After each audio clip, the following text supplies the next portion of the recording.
Hello, hello, hello. I hope everyone's having a good day.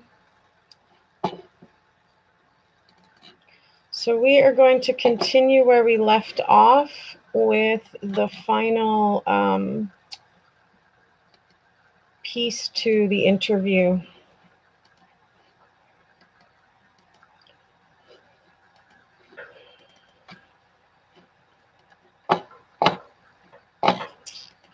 I need to grab my other device as well, you guys.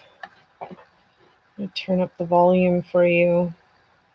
You walk around and they look at kids up or yeah. I got up to something. Okay.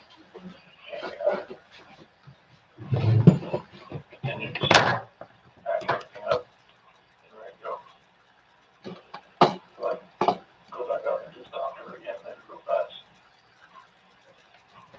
And go to their room or past the bedroom. She was in there. Okay, you went there first. And why did you go up again? Just to go up and talk to her. Okay. So it's not as though that noise made you run out. You just stopped. No, I didn't. Okay. Look at the monitor and it was on belt. And where is the monitor? Where's the screen that you look at? Is it up or downstairs? Upstairs. Okay, so you go upstairs, look at the monitor. Everything up inside the bed. Oh, your master bedroom. Okay, yeah. All right. So she's not in her bed. It's still right there. Okay. And it was on Bella. Her covers were pulled back. And she was just sprawled out laying there. And it cycled over. So they got 3, 4, 5 second interval between when it cycles from the room. It cycled over to the seating room. That's when I saw her on top of her. That's when I ran in.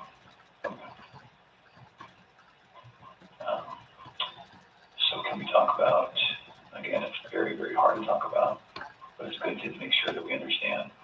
We don't want anything to be incorrect or inaccurate or anything like that. Was your wife on top of Cece? What did that look like? I mean, was she straddling her? Okay. And where were they? On the bed. And so your wife was on top. Was she looking this? That's when I was walking up from the back. Okay. And she was on from the back? Yeah. Okay. But she was doing this. It looked like it was like this. Yeah. Okay. And then was Cece face up, face down, off to the side? Oh, she was laying on her side. Okay. That's when I pulled her off. Okay. She was limp and she was blue. Okay. No movement at all. She was limp and blue, or limping and blue? Limp and blue. Okay. It's like her body was like, right. Could get her arm up and she was false. Okay. And then what happened? I looked at her and I got on top of her and you got on top of Chanel, did the same thing. Okay. Did you have to knock her down? No. She was already on the ground? I just pulled her off on the bed. Oh, kind of one movement. Yeah. Okay. So it's not as though you pulled her off. No. Like I went up, pulled her down. Like I said, I didn't know. I lost it. Sure. Okay. So Shanann was laying on the ground? On the bed. On the bed? Yeah, like and she was on top of me. I saw what was happening. I pulled her down. I was on the bed. Okay. I tried to get it full clean. Yeah. It's probably a queen of some sort. I don't think for this more.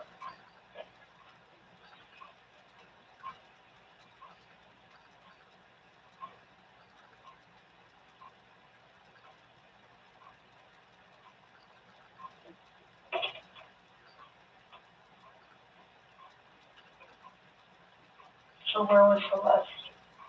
She was all the way to the top. To the top? Yeah. And she went down and it was crossways. So she was laying this way. That's how it was.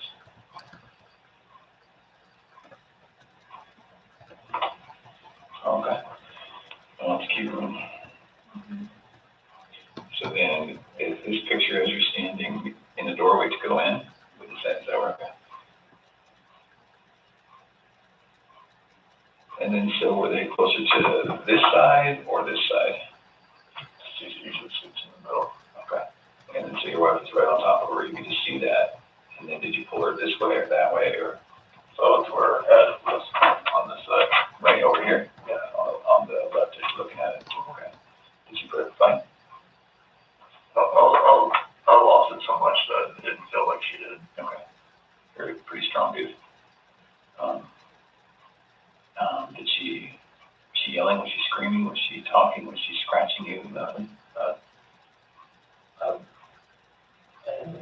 Yeah, I just felt such anger that nothing. I feel anything. Okay. All right. Like if she did, nothing's on me.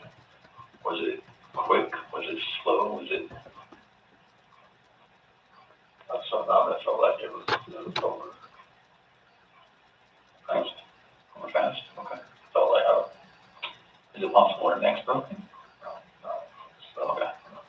I've never broken a bone, so I don't know. Okay. All right. Was it a choke like this, or was it like a headlock? Choke. Okay. Can you put your hand out like you have your hands?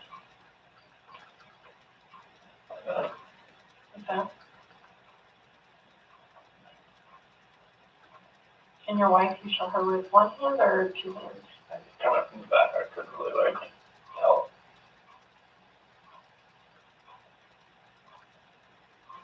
She's on top of the monitors, like color, it's black and white. Well, the nighttime it's black and white. Okay. Sorry. You went up the stairs, right, to talk to Shanann again? And then, did you think it was weird that she's not in the room, or you left her? So I walked in, looked around, saw the monitor, and I saw Bella. And then switched over to CC pretty fast. That's when I saw that. And did you have any inkling that between the time that you finished the talk and the time that you found Shanann choking CC, you had no inkling she was going to do it? Or they both of those did more than no. Okay.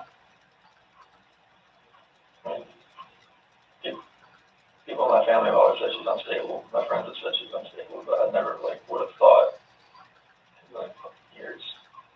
Who says she's unstable? My family, my friend Mark, people that have seen her around me. I don't like that picture of her. Well, it doesn't look good, I'm not gonna lie. Looks actually pretty bad. And Is it possible that when we get these girls, Bella, Cece, and Shanann, is it possible when we get them that we're going to see anything other than the cause of death being her hands? Okay. And what I mean by that, and I should be very clear, is that some of it's hard to believe that your wife did it, right? You can imagine that. Okay. So is it possible that maybe she did one, and then you got Shanann, so you did to Shanann what she did to one of your daughters, and then you had to just do it to the other one? Okay. So is that's not? No. Okay. Is it possible that, is there any other way where we might see your hands on the girl's neck? No. Okay. And you know what I mean? Because when we find their little bodies, we're going to see the diameter of someone's hand and someone's fingers, right? So is that all possible? We're going to see yours? No. All right. And I know it's hard, and I know you're probably getting angry at my question, but we have to ask. Okay.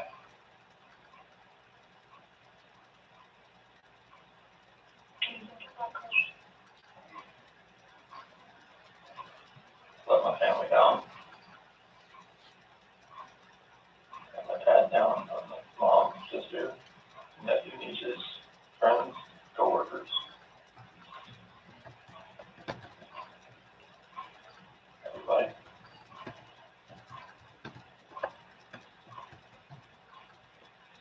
can I ask you another tough question?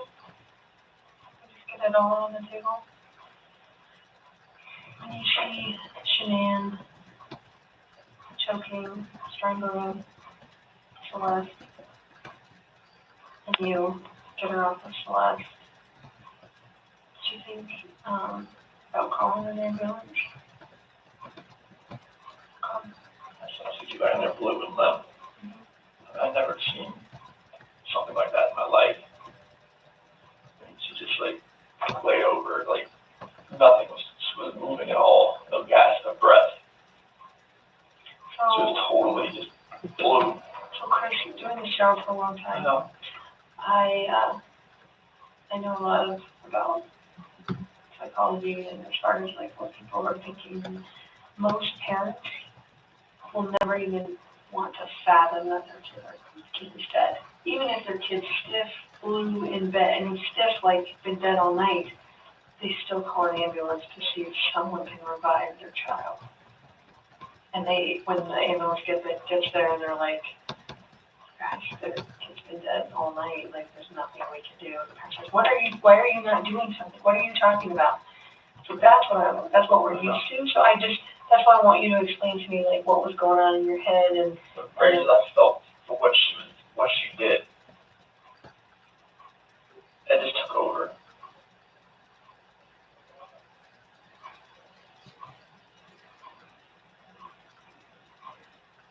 and you see that. I That comes understand. I see where you're coming from. most parents are still trying to I call. see where you're coming from.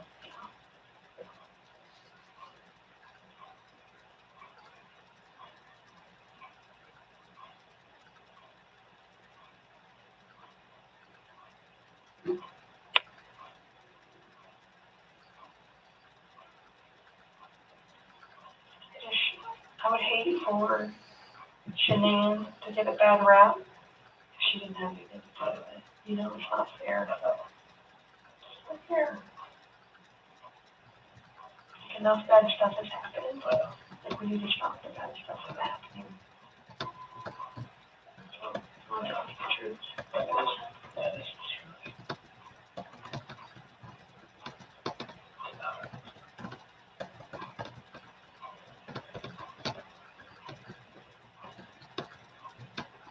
I will make sure. So you're good with the public knowing that Shanann killed her daughters? I did not hurt these girls. Are you okay with the public knowing that Shanann? Yes, because I did not hurt these girls.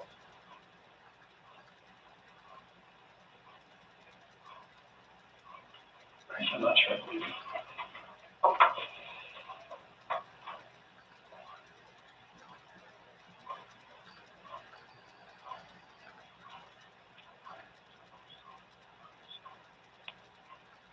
I don't think you meant to. Like that. I don't think you meant to. You didn't say them either. You know? I know that.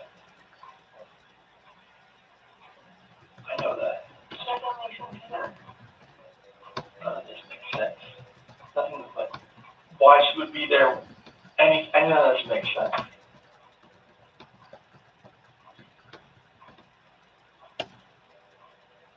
Are you sure Shanann didn't catch you? No, my God, no. Chris, you can imagine that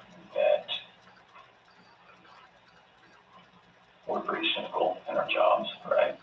And tonight we've had to talk a lot about a lot of things. And don't get mad, but what it looks like is that you found a new life, and the only way to get that new life was to get rid of the old life. And I think that you killed these girls before their mom came home, and then killed you now. And that's what we're kind of left, that's what we have to believe, because it just doesn't make sense. I mean, to her point, if I walked in and my kid was decapitated, I'd call an ambulance, right? So Knowing there's no hope. it just doesn't make sense. It just doesn't add up. So either you're this monster who says, I just want this young hot girlfriend, so I'm going to kill everyone and hope it works out, or something. So I think we're very, very close to the truth, but not quite there yet.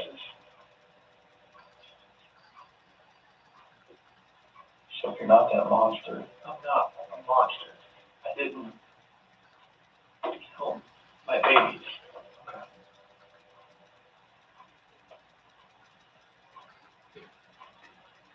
So,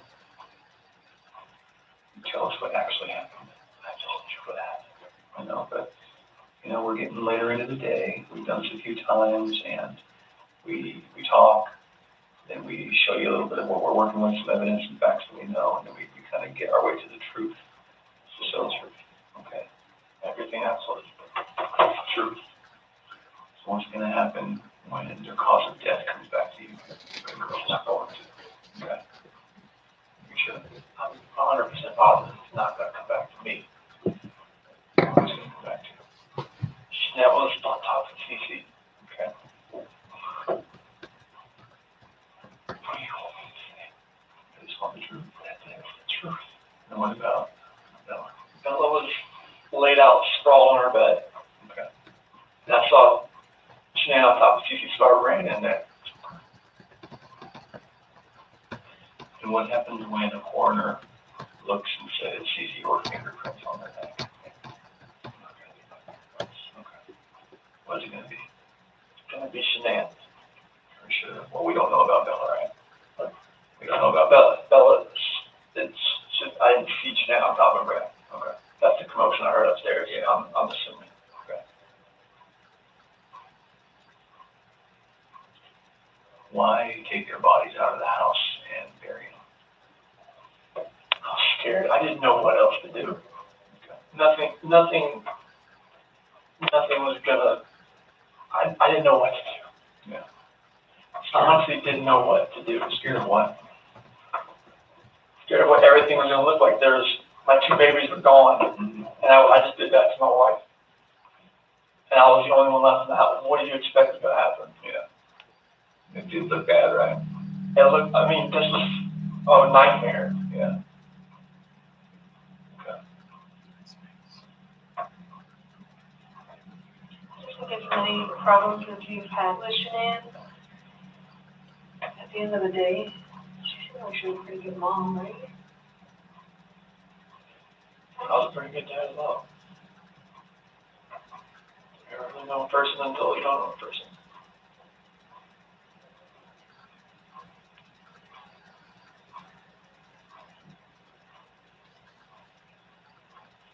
Just would hate for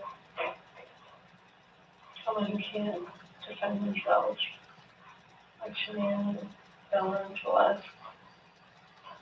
Like, I mean, if you're not being truthful about who took their lives, like, that's on them too. Uh-huh. And you don't want to do that to them. Not doing that to them. I'm just saying. I mean, No, I'm not doing that to them.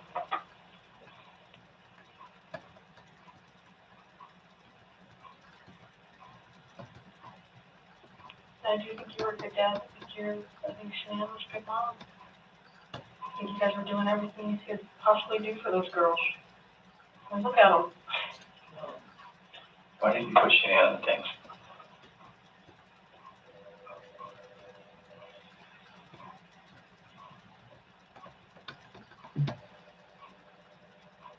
What else to do? How far down is she? I don't know, like 2 feet maybe. How long did it take you to dig that? Give me an idea. 20. Does anyone ever like go up this ladder and like look in things? So how are you gonna avoid that? Or is it you that does that? Anybody that goes to location. How often is that done with those things are checked? And just getting enough oil and whatnot. Hopefully, So do you want someone to find them? no one else can do something. I didn't. That's the location I was going out to that morning.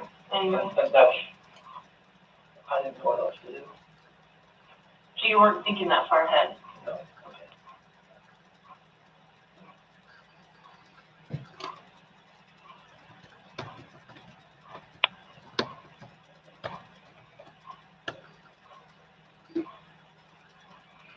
Yesterday when you were talking, I got to this moment today, you mentioned that we were talking, you said, I don't know where they are, and then you said something along the lines of, whatever happened to them, this act of pure evil, what does that mean?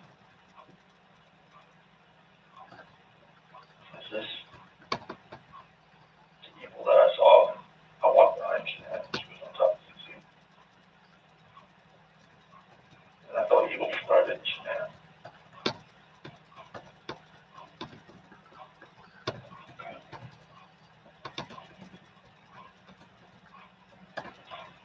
So, one other thing that doesn't make sense to me is, well, I don't know.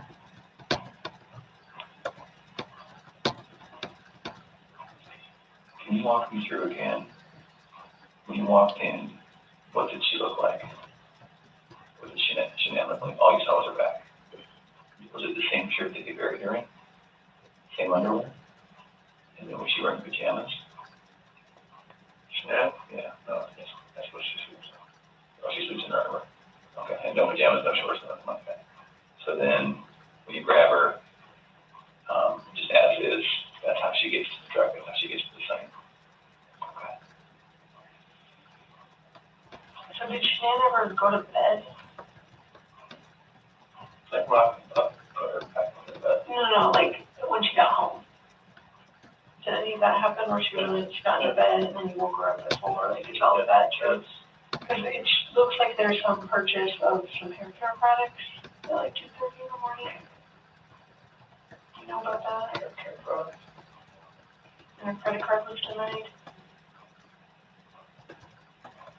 So, you said you don't really use your credit card, so.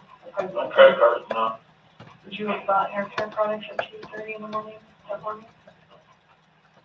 Did she get mad at you because there's no money when she was done? Like, was that part of the? This is the first I've heard of that. Okay. As far as hair care products and the card being denied. Okay. And I'm not lying about that, I just was one asking about that is something that came up. Is there any reason she would have a black eye?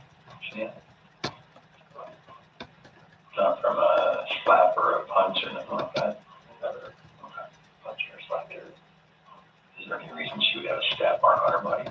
No. And no other reason for death. The coroner's not going to find rat poison in her stomach. The only way that she died, she was living, breathing, and wasn't living, breathing after your hands on her neck. Okay.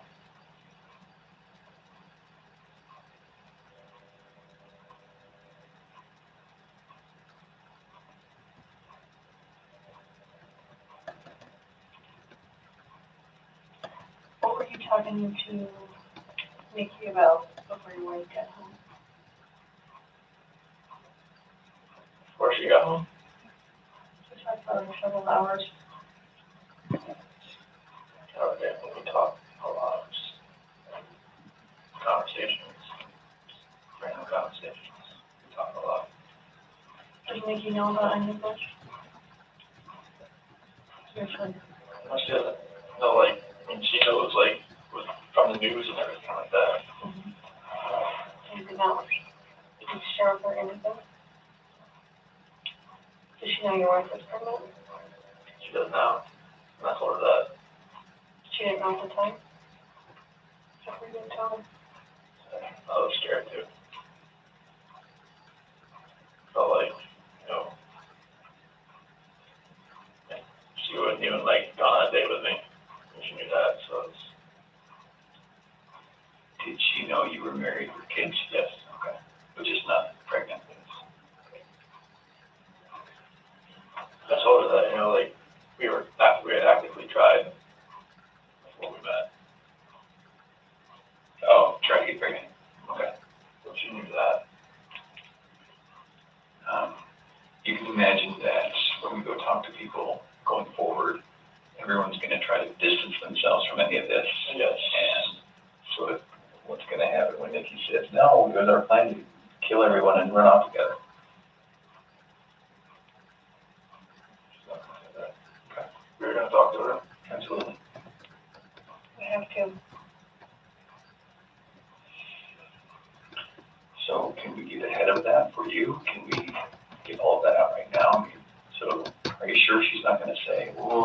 knew he was gonna kill him? No, She's not gonna say that? no. Okay. And she's not gonna say, boy, we were making plans about buying a house or an apartment. She can say that? No, like, She would be, like, once I have my own place, like, you know, like, hang out more. okay. So after the separation, after that dust settled, then you would have availability to go see anything. You guys have talks like that? Yeah, I mean, like, she generally like me. Okay. Please don't throw her name out there, so she's been doing nothing really. Stuff like that, we never tried to put out. But I just know like the impression if they got some of an affair, they would drag her through the mud. I don't want that. We're certainly not gonna try to make that happen. It's not gonna go on any of this. I know there's press finds ways. That's everything.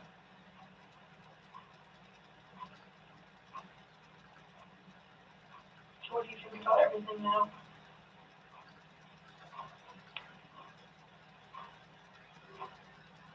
You feel sorry for what you did? Or so I would have lost control of got off the strand and then did that. What? Taking it to the website? Yes.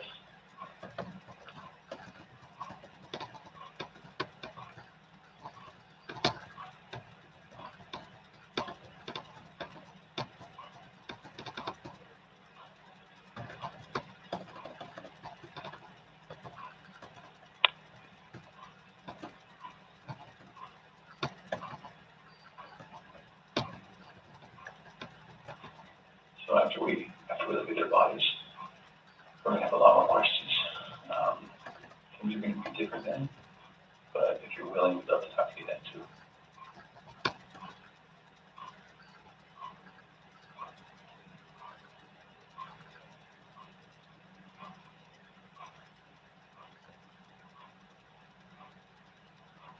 You did really good today, Chris. Really good.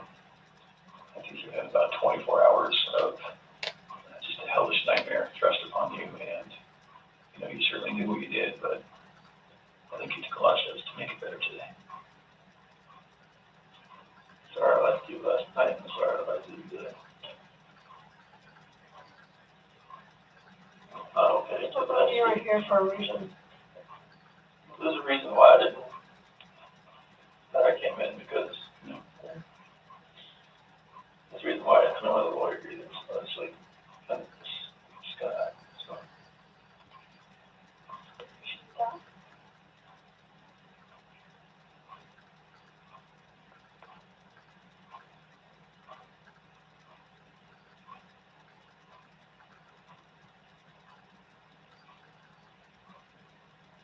You know, eventually they were gonna find them out there. So it was kind of inevitable, and you would have just been sitting at home waiting for that moment to happen. And then what? Then what does it look like? It was,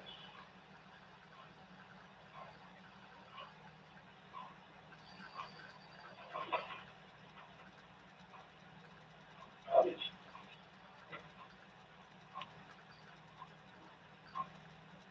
There's many people that say that you're an amazing guy and you would never do anything bad and has never lost your temper and, all those people that say that about you, there's just as many that would say that about Shanann. So, we're gonna struggle with that for a while. I'm struggling with it right now, I'll be honest. I know. I'm a mom. Anybody would. How do we prove best that Shanann did it? That's the only thing. We're gonna shave her hand marks. The hand marks are not there. Was there gonna be hand marks, like, they weren't still there, do you think? No, shouldn't, that's not it, no. Bella, I don't know, but she was on top of her, and her head was shot. There was no pillow on top of Her, her. I didn't see camera off. I didn't see one on top of her. there's sheets in the trash in the kitchen. Those are the same ones out there. I didn't know what else to do. And eventually that's gonna figure out find Shanann. Because, So you know, she's still wrapped in the sheet and down in here? it was just laying off to the side, or maybe the wind took it. So it's right here now. It was just next to the side. Like you didn't even try and hide that? I was so scared, I didn't know what to do. Did someone come up on you or something? No, I mean, Were you afraid they were gonna start showing up? I knew they were on their way out there, but I mean, it's a long way out there. So I know, before I forget, I know that they collected a lot of electronics at your house, like routers and that kind of stuff. Like that's not gonna show that she was using her phone like at a time that you said she was strangling the kids or something, right? Okay. What is the password to like all the electronics in your house? I know there was an iPad. iPad should be 2385. 385. There's not one for the Apple Watches, is there? Should be 2385. Is that for yours too? 3387.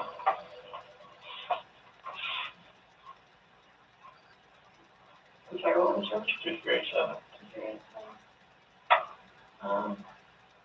And what other stuff do you have? Is there a router, like their password for that stuff? Shiny Chair 6. Came with the router. What spell them? SHINYCHAIR 6. Okay. Shining Chair 6.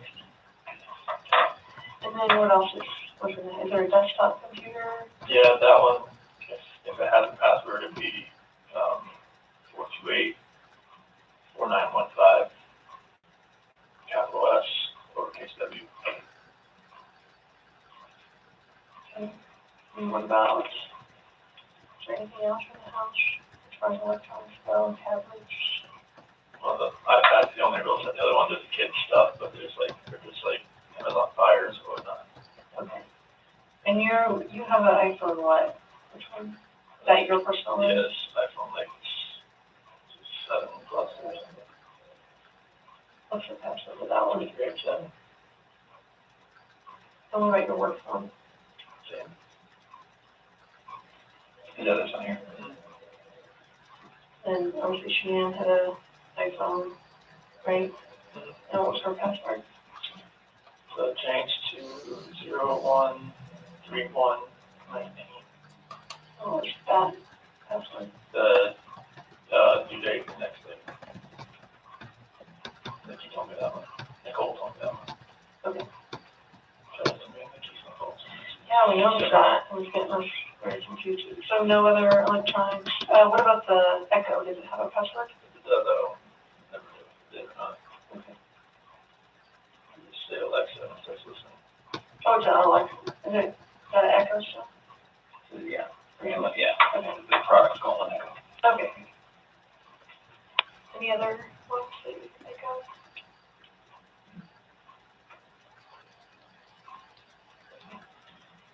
Where do you guys bank? Chase and USA. Which one was the, when you went out to dinner with Nikki? Chase. That's Chase. And USAA, is that mortgage, is that bank, is that? Chase is our mortgage lender. You have checking through that too, right? Yes. What do you guys use USAA for? We use that to pay mortgage too, but it's just another, she had that portion, I mean. Any of the accounts that you had personally? Beyond all of this?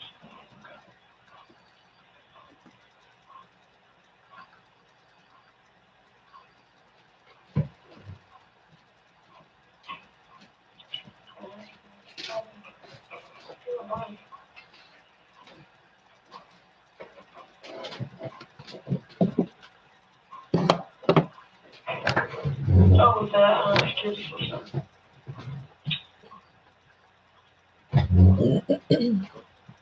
There's Diamond, right?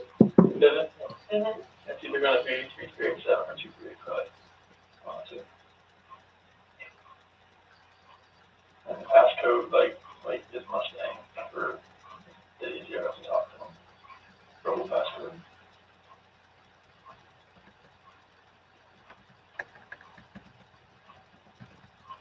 And then what email is associated with that? Chanelwatts@gmail.com.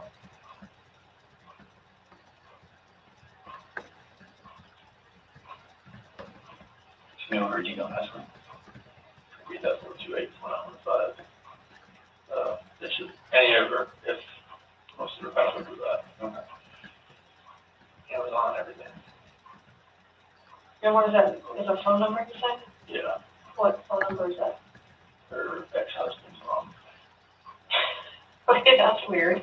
You stick with the password. She just remembers it? She said it that long. They were really good friends. Okay. She just kept it.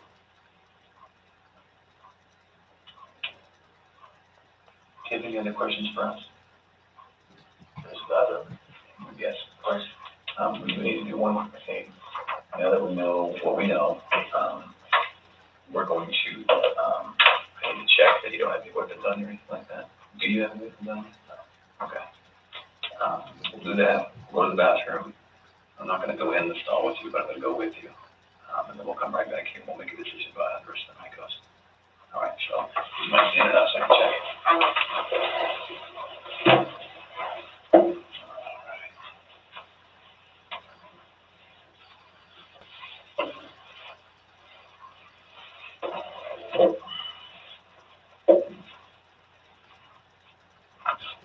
All right, let's go to the bathroom. Okay, sleep us in there? Yes, please.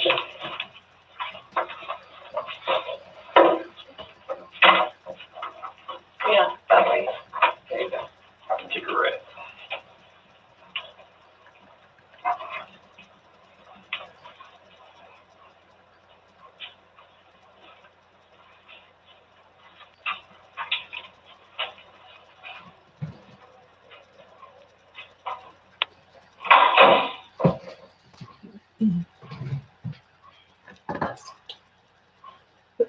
Excuse me. Click 1214 says, to be honest, I think he knew the password and pretended not to. Someone had to control that phone. Someone had to put it into auto reply mode to send the fake I'm driving mode. Thank you for sharing that. I believe that he probably did not care very much to even remember that date. It's why I believe that he stumbled when he was asked for the password, and he had to check with Nicole Atkinson to get the password, right? I mean, she knew it more than he did.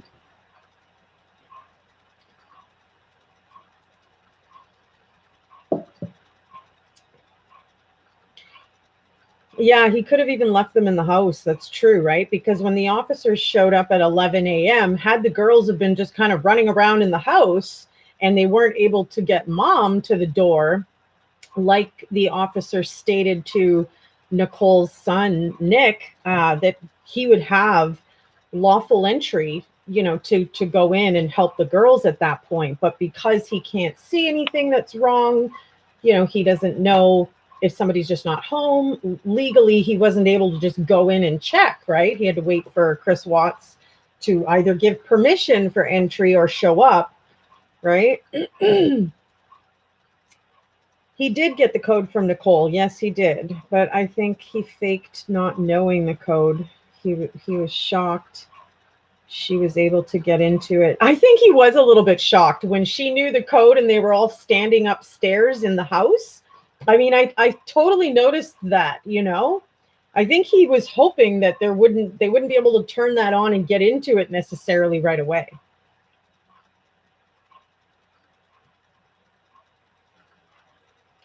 Had he left them, he wouldn't have his life with his mistress.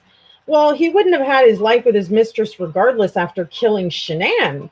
But why did he have to wipe out the girls? That's just brutal, right? They had their whole life ahead of them.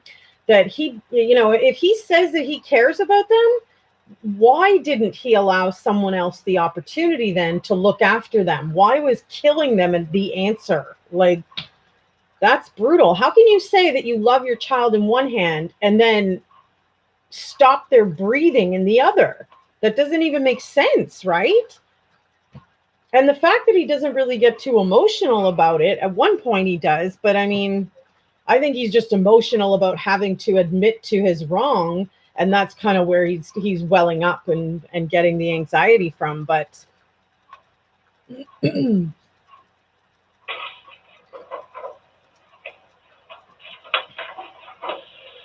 All right, we'll be right with you, okay? Right away. We're gonna make a decision on the property, okay? I'm gonna take it with me for now, though. And then just for everyone's protection, I'm gonna leave that recording to, us as guests.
yeah, I don't know what made Nick search the couch. I believe that they were frantically just going and looking underneath things and he stumbled across it. But we don't actually know unless there was, camera footage that was in that room. But we all noticed Nick going into the house with Nicole Atkinson, and I mean they were just looking everywhere for anyone, right? And the girls are small, so was one of them hiding under the couch? I'm sure Nicholas was kind of thinking, from not far off from his own childhood about places to look for the girls, right? So I believe that he just fumbled across that. I don't think he, necessarily was inspecting the couch. I believe that he was looking for the girls and happened to find that phone up there.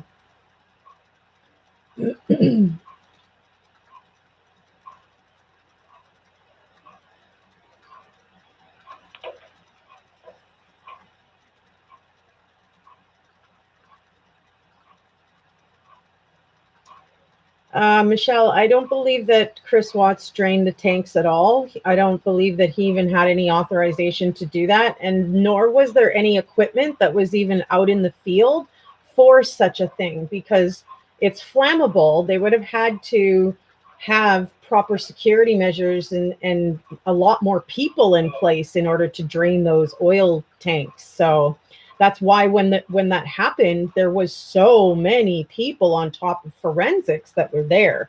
I don't think that Chris had the ability to drain tanks of flammable liquid, just out onto the Survey site, right? I don't know. I'm trying to think logically about this.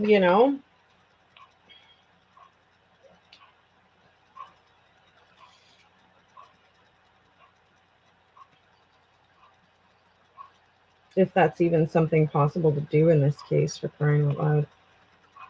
None of us can get into his head, nor do we want to. Yeah, you got that right, Joyce Cherry, for sure.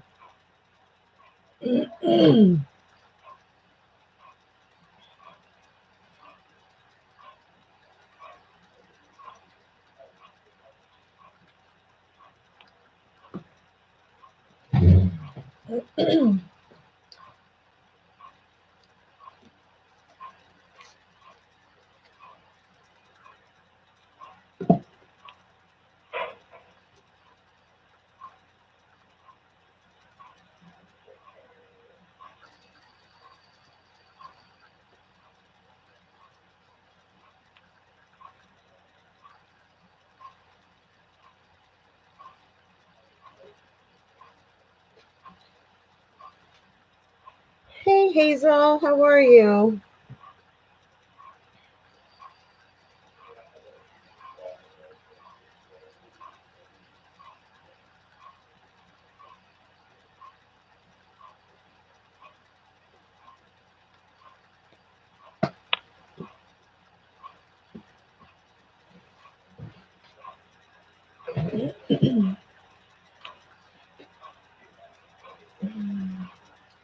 Oh, just dealing all day, every day with my pain. But I got to go do a little bit of thrifting earlier this morning. Manitoba's going through quite the heat wave, so going out in that heat in the afternoon, you certainly want to be prepared. So I went out this morning before it really hit, and I found like a bunch of good deals. I love when, like, every weekend, you guys, which I don't get there every weekend, for crying out loud. I maybe make it once a month. But on the weekends, they have rotated the color of tags for the clothing, and then once Saturday comes, they have them on 4 for $1. So literally, there's pieces of clothing that I bought for 25 cents. Like, they're gorgeous. So everything's in the laundry right now, but quite the haul. And I legitimately only spent $20, and I left there with 3 bags. So I was pretty happy about that. I do have to go through all my clothing, though, and find stuff that doesn't necessarily fit properly or correctly and give it away. How's it possible that Nate couldn't get Nicole Atkinson pulling up to the driveway to drop Shanann off, but gets her leaving and gets the whole Chris Watts scene? Something isn't right there. I totally agree with you, Guilty Knowledge. There is something that isn't right about that, but I think that that's not Nate's fault. I believe that Nate handed over every single piece of footage that he had. Once it hit into the officials' hands, who knows what maybe happened to it after that, right? And, due to the wishes of the Ruziks, there was supposedly a ban in place last year, at least in the United States, that the Ruziks did not want the Vivint cam footage of Shanann coming home for the last time, kind of thing. So, and I mean, there's a lot of speculation around the outfit that Shanann was wearing in the last photograph that she's seen with her friends having dinner, compared to what she was walking in the door from, compared to what was found in the bedroom.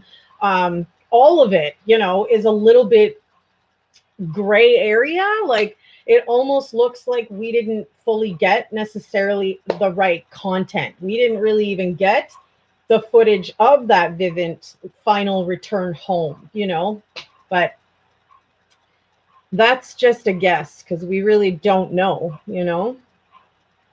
I did ask around another channel. One of the ladies who knows the site said her husband said it's really easy to drain, open, and refill. Whole process takes 29 to 45 minutes.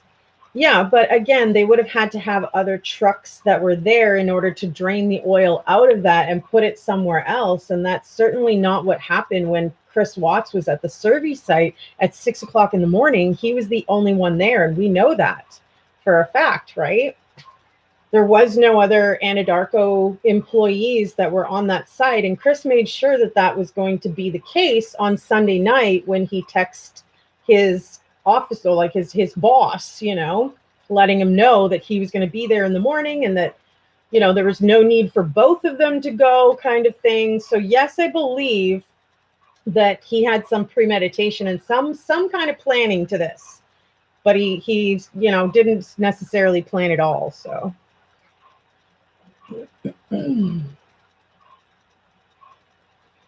so Michelle, perhaps you can share with us what you know about what you're saying then, because we'd love to hear what you have to say about your theory or knowledge on what maybe happened that day, August 13th, 2018, on that Survey 319 site. Nate's camera delay, that is why we didn't see any pull up. That delay proves someone had to walk out before the person we see on the footage of Chris walks. Someone else moved first. Thank you very much, Click1214, for sharing that. Quick bathroom break. I'm going to heat up my coffee. I'll be right back.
Sorry about that, guys.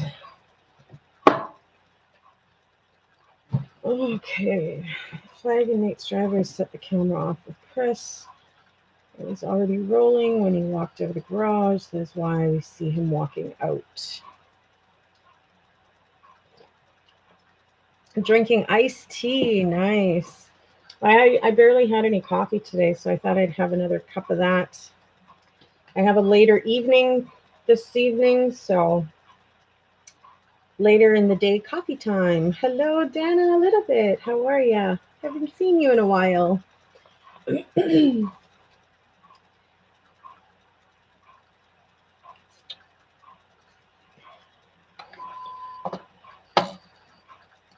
See if we can't speed this up really.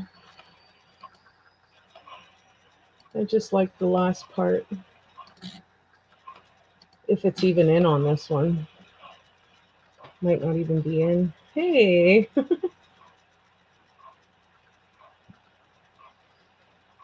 And then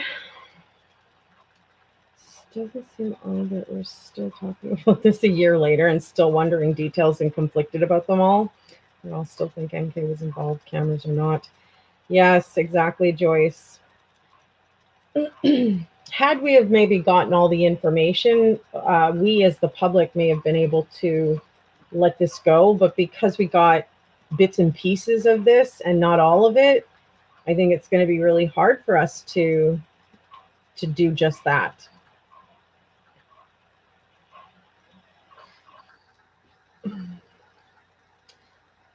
August 13th is definitely going to be a sad day.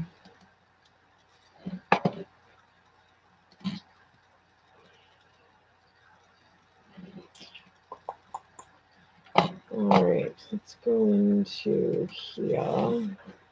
Here.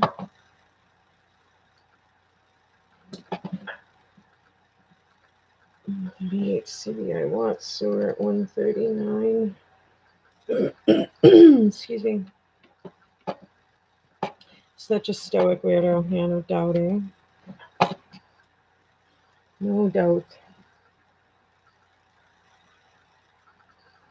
You know, the only silver lining here, in my opinion, is that Shanann and the girls and Nico that we never got to meet are at least in a better place now, you know? Excuse me.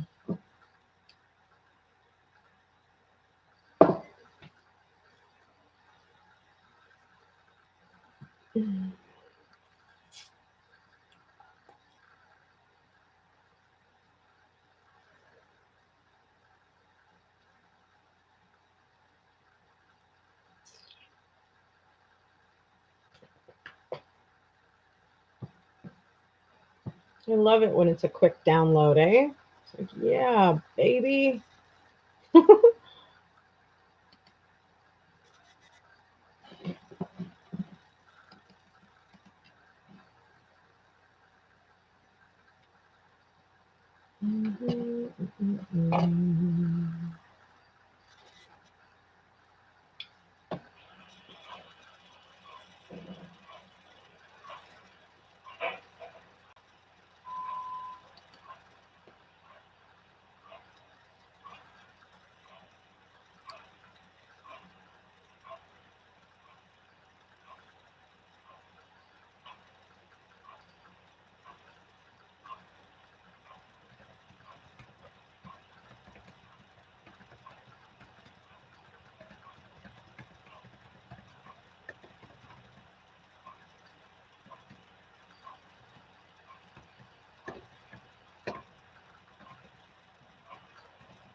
Cameras in the house. Yes, there was, Heather.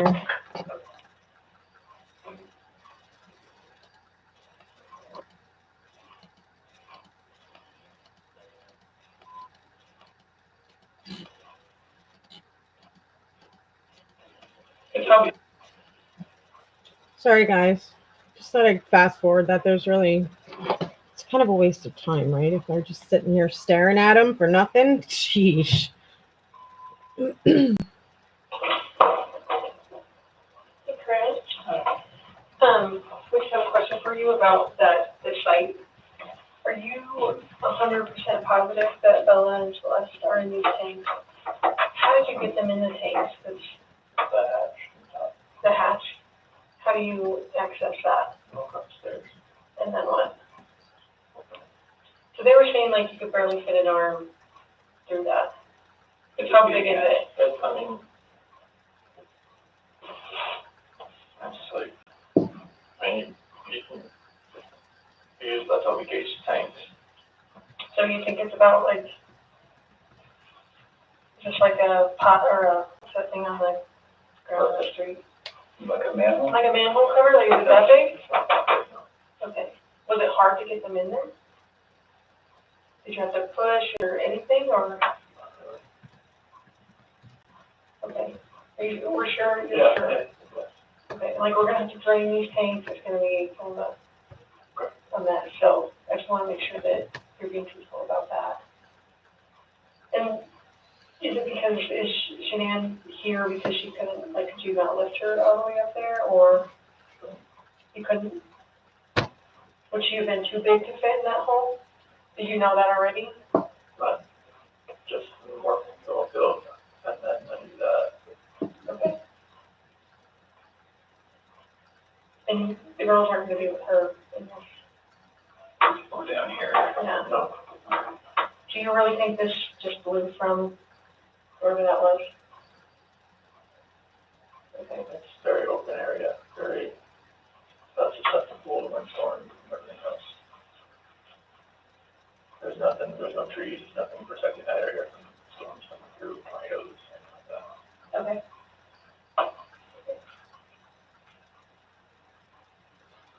But when we drain these, they're both gonna be in each one. One's gonna be in each one. Okay. How do you drain it? There is a backside valve. The 2-inch balon drains through the pit, just right there. Oh, they can just drain it all. Will they both fit, all the stuff that's in there, fit in I'm there? not sure how much fluid's in those tanks. Did they drop down? Did you hear them drop? Did it seem like you dropped away? One seemed emptier than the other, Which one do you think? the left one. The one that Bella's in? I mean, did it sound like she would have hit the bottom kind of thing, or did you hear her hit liquid? There's no chance that you put them in there when they're still alive, is there? No, God, no. Okay. I mean, they would be able to tell that because they would get fluid in their lungs and stuff like that. So I just want to make sure, you know. There's no chance. Okay. Okay.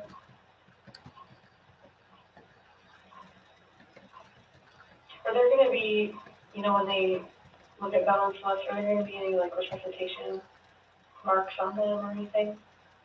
Like in CPR or something. Do you know CPR? I've taken it over once in class 2 years ago. Okay.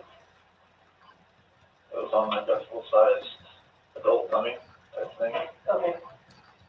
I wouldn't know how much to push on a child. So I just, But they were already gone until they were gone. They were gone. Okay. So no CPR.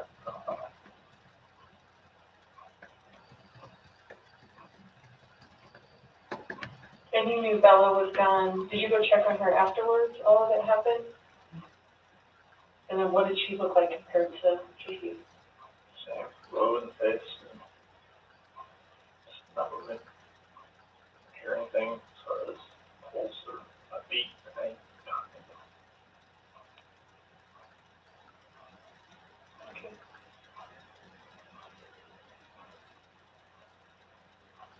Any other questions or things you want to tell us? Grandma's gonna tell me what's gonna happen next. Not quite sure yet. It might be a few more minutes before we know. So give us a few more minutes.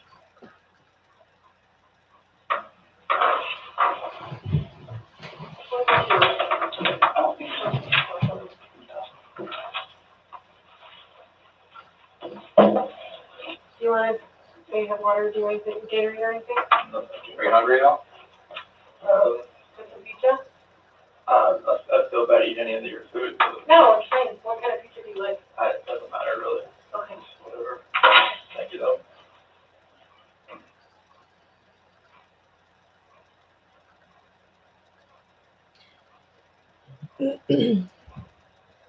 Collect 1214, I was kind of in that same boat. Like I at one point was even saying, like, if all this woman is really guilty of is having an affair, well, like, she's not really guilty of anything illegal, right?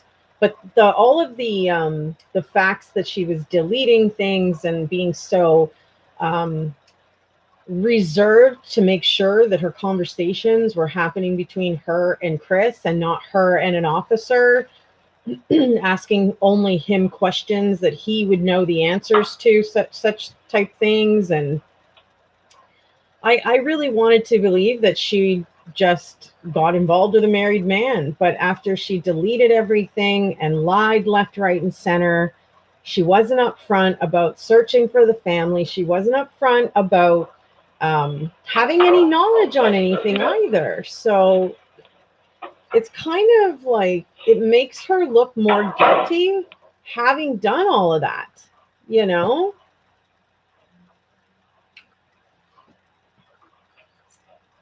Yeah, she knew from the very beginning. And I mean, even Chris stated that she knew that. So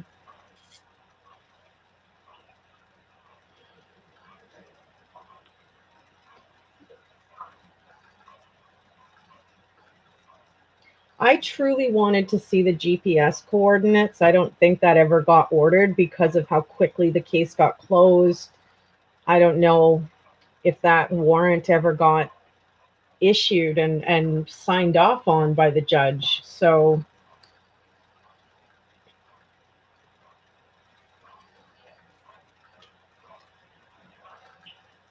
her phone records after the murders. Yeah, it's unfortunate that there isn't more information that they're able to go on to find out if there's more involvement. But the fact that she was searching how to delete things so that yet the police wouldn't even find that, it just makes her look so guilty. I can't say it enough.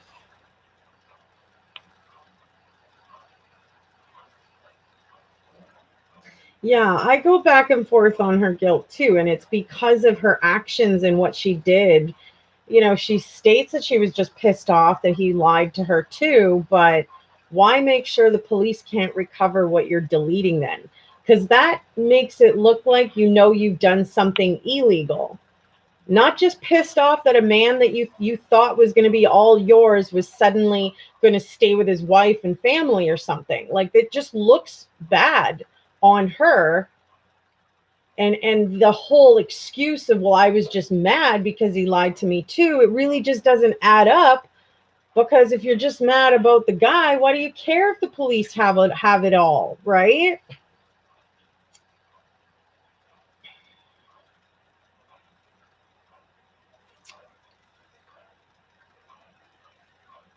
Thank you, Rosa Pita. Thank you for sharing.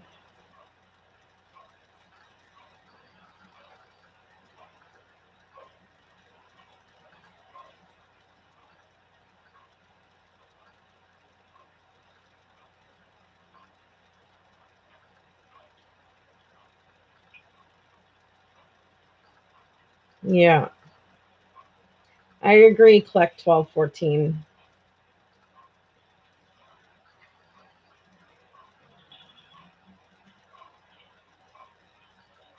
Yes, why do guilty things? What are you covering up if you're just pissed off at a guy for lying to you? Why would you want to make sure the police couldn't find any of that conversation stuff? Like, that doesn't make any sense. And it makes her look a lot more guilty of something illegal, right? I don't know if she would be like legitimately saying we need to delete and annihilate your family. I believe that she probably would have used tactics along the line of hinting towards wanting her own family with Chris Watts. I don't know.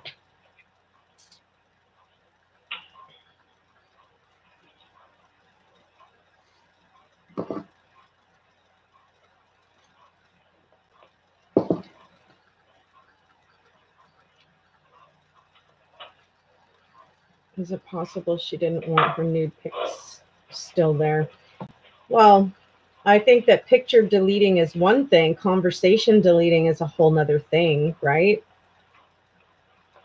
And it's just crazy how this man can sit here and eat pizza while, this whole thing is going down. How he's even freaking hungry, I have no idea, right? Like, it truly shows how much he doesn't care about his family. Yeah, I'm kind of hungry. Yeah, I don't want to eat your food, but okay, fine. I just don't I wouldn't even have a stomach for it. For probably weeks, you guys, if something heinous happened to my kids. Like, his actions just are brutal.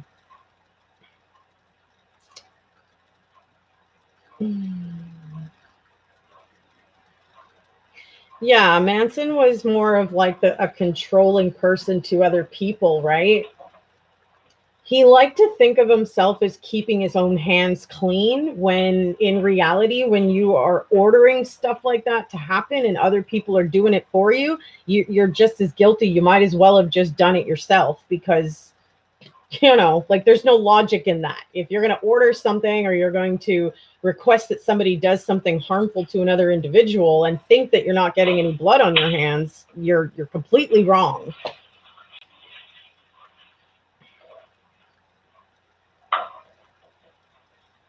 You're funny, Gigi. Somebody else was comparing NK to Manson and this case and stuff, so I was just reiterating some of the small facts that I did know about that case, Mr. Manson.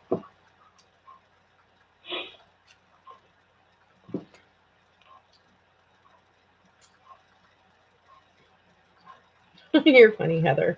Wait a minute. That's cute.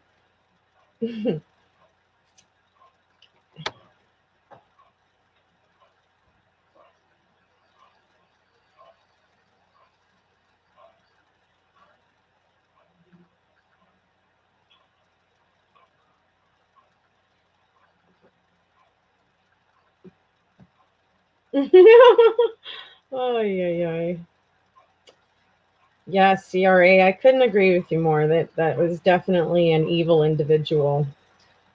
I would definitely chalk him up right alongside Hitler in my mind.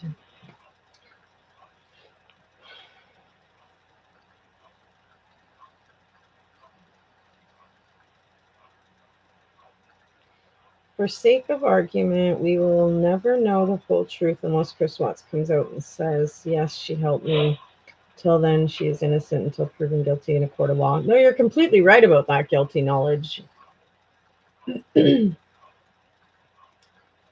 Completely right about that. And I mean, they can't go ahead and start prosecuting on having basically no evidence against her. And if she was successful in deleting, the majority of their conversations permanently so that the police couldn't find it, they probably don't even have all the pieces to the puzzle, right?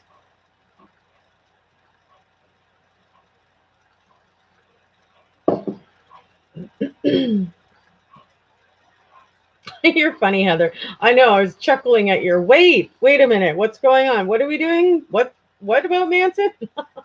That's funny. Certainly an evil individual Manson was, to be able to control, large groups of people and get them to do heinous things. It's crazy. Kind of thrown under the bus himself a couple of times. Maybe one day he will come clean.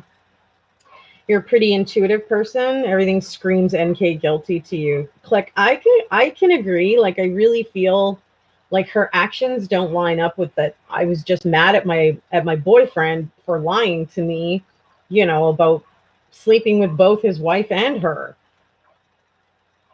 There's too much actions that line up like she's guilty of something.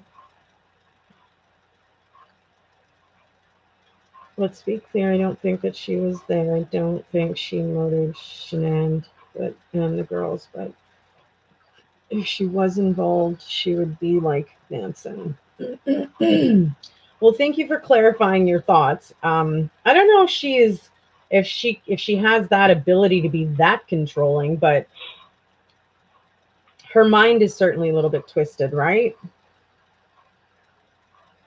Exactly, Kleck 1214. Why are you so concerned with making sure the police can't find even sexting and nude stuff? Like, really? Like, they're not sitting over there being perverts about it. They're trying to figure out who was guilty about something or who was to blame about a crime. So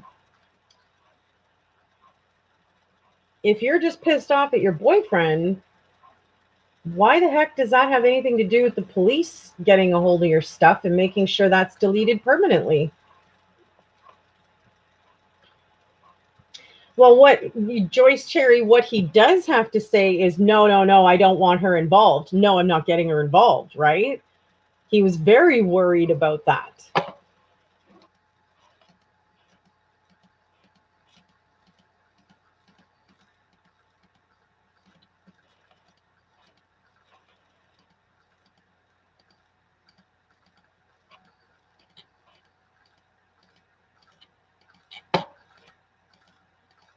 Like, the minute that they started questioning him on Nikki and stuff, he was, no, I don't want to get her involved,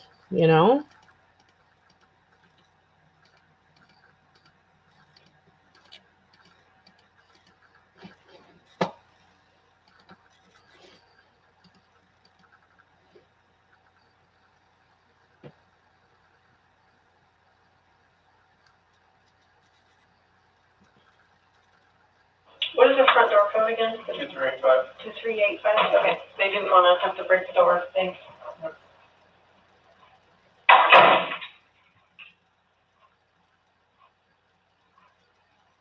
So clearly there's some bits and pieces missing from this. Otherwise, we wouldn't have just clipped from no talk into she's standing right there talking to him. So there's some things that were taken out, which is obvious, right? You're beginning to think her friend may know more. You're talking about Charlotte?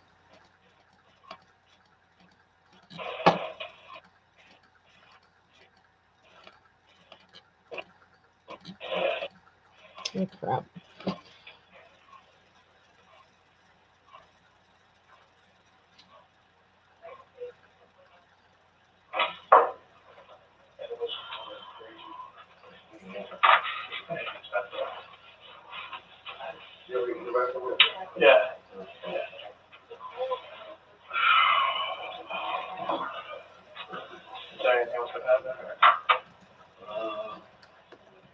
sometimes they just stay here at night, otherwise you need to get jail tonight, so we'll just want to get. And we're about lawyer. We're straight, but I don't know if there's a comment on that. Right. Just tell us something older situations, so. Right. So they can go court one of them, well, it's up to the judge first, and it's like, what, you charge this, whatever, all that type of stuff now. But how they were gonna do. Did you talk to anybody, prosecutors, all that stuff? Just text. Everybody's.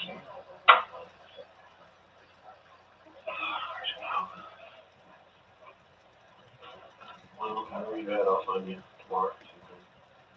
See you. Alexis, right up until somewhere, something like that.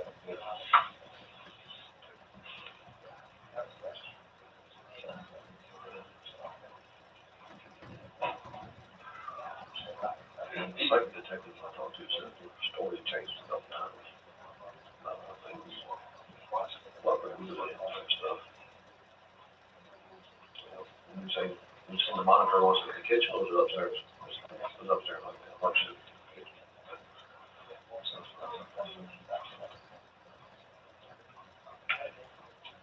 I don't know if you know. And then I'll let you, 10-11.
I don't know if he's gonna stay in this room, but. Well, I'm not that.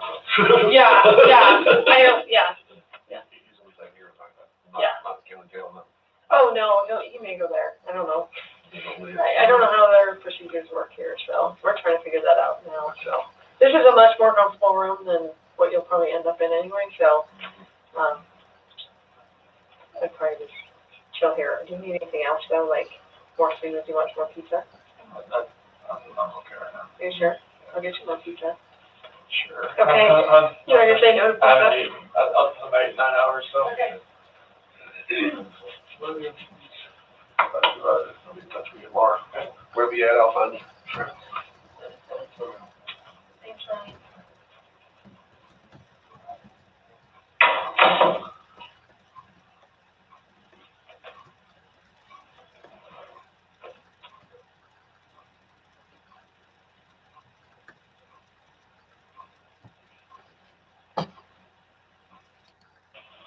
Ryan.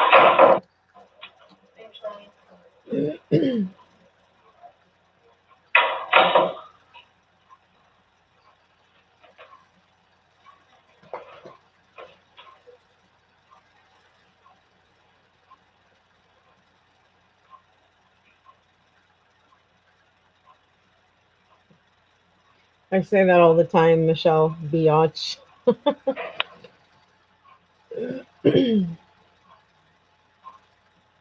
Yeah, I think Ronnie was coaching him quite a bit through all that.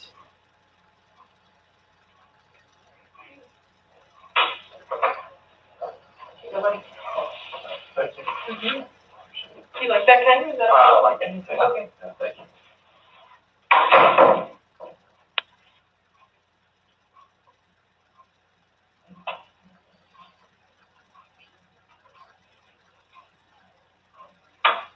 You guys remember in the prison interview when he was talking about Shanann's pizza? How she did like I don't know if it was deep fried or a fried pizza or something like that. He was explaining how much he missed her cooking. You say beach? Yeah, I've totally said biatch. I've also said flat out the real word too, but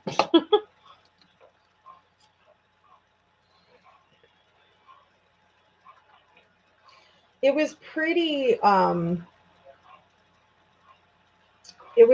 obvious, right? That, well, he had even stated, Chris Watts had stated that his attorneys were telling him to slow down and wait. And Chris Watts just kept saying, I just want this over with. I don't want anybody to have to keep going through the pain of what happened. I just want it to be over with and basically accept the punishment and be done with court and trial. And he did not want to go on with a trial. He wanted to plead guilty and sort of get it over with, right? Was his exact words.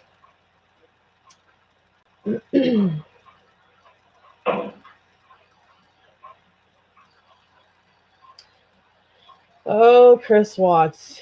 I bet you it took a lot of energy for you to do that, eh? You have to replenish with the pizza? Like, seriously. Couldn't lie even if he had the devil coaching him. He would have spilled the beans on NK. I don't know. I don't feel like he would have done that. I don't think he would ever give up, Nicole. And, with the line of questioning and stuff, the fact that he doesn't even realize that the officers know more than they know, I don't think he would have even picked up on it, with her.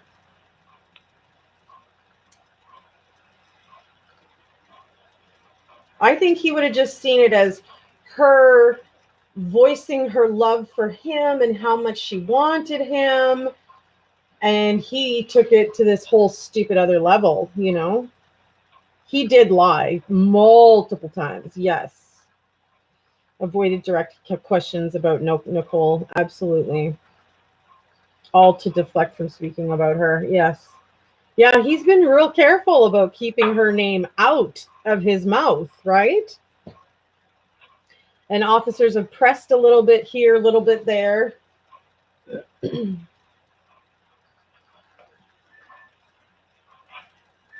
Yes, exactly, Clark. 12, 14.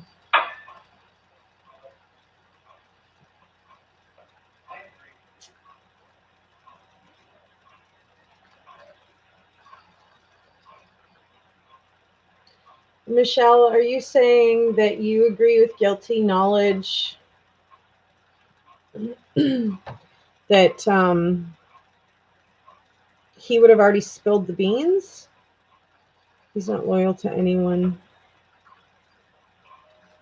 I don't know, you guys. The way that he stated how he never felt this way about anybody else, basically saying not even my wife kind of thing.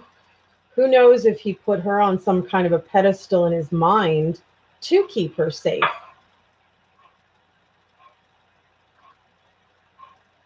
Yes, that's very true, Fleck.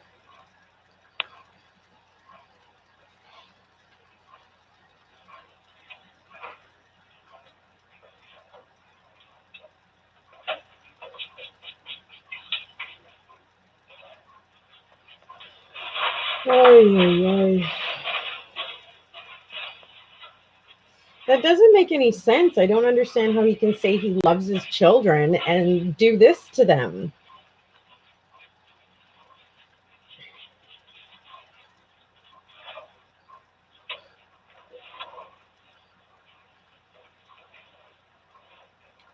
We're all to protect NK and NK alone. We had an agreement that if things went wrong, he took all the heat. That's entirely plausible, Fleck. I wouldn't doubt it. Despite Chris having a high IQ, like, I don't know, perhaps he did understand where Nicole was maybe coming from when she was stressing how much she just wanted to build a life with him. And who knows what all happened in all of their messages, right? Yes, exactly, Clark. Yeah, that too. Hey, Joyce. I think it was more like a nervousness laugh. I don't know if it was necessarily a heartfelt situation laughter.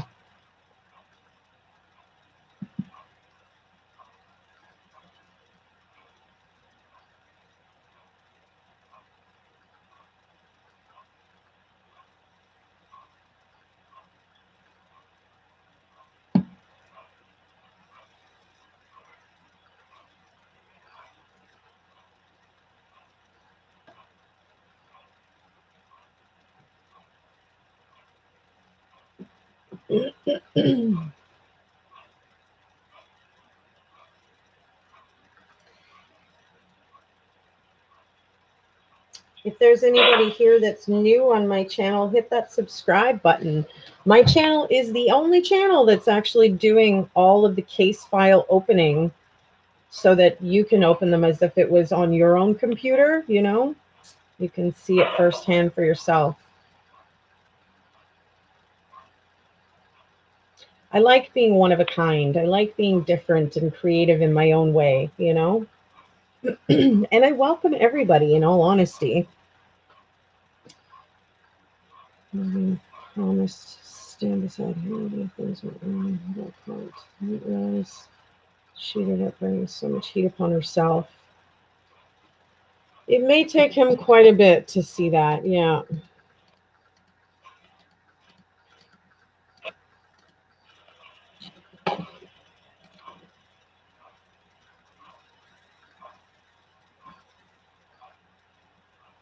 Yeah, she isn't ever coming back around, yeah. He has said that, hasn't he?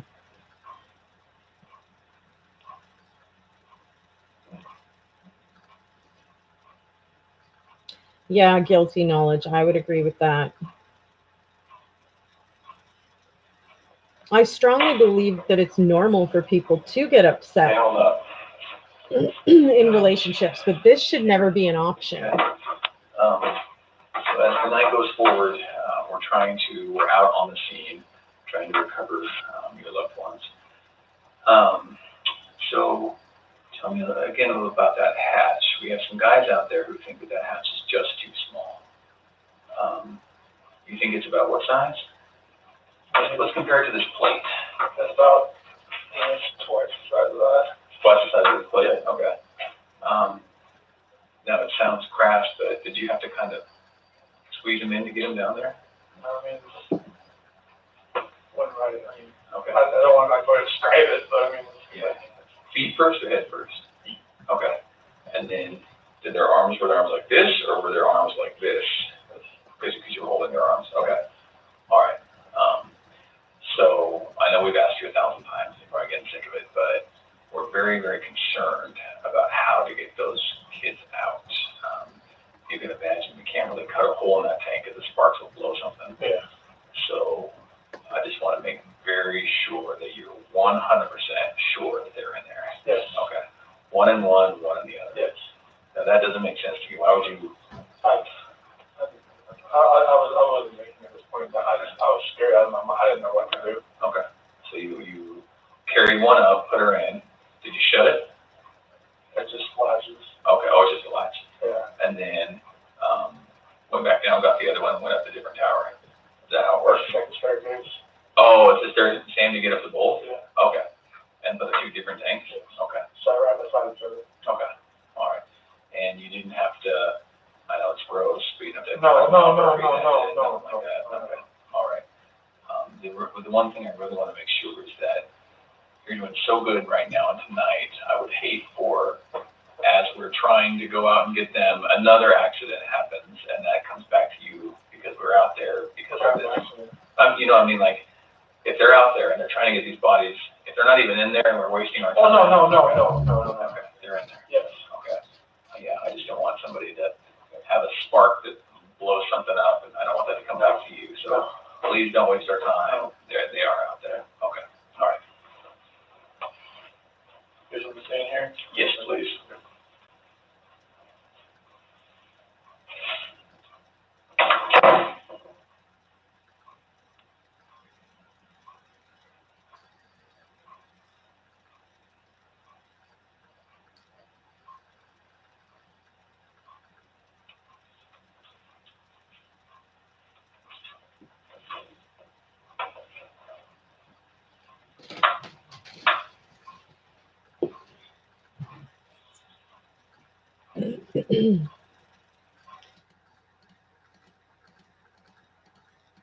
Gonna try to jump this ahead here.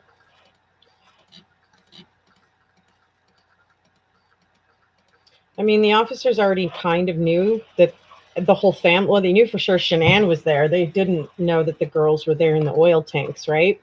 But they had sent a drone over that survey site due to Chris's GPS coordinates on the Anadarko truck, right?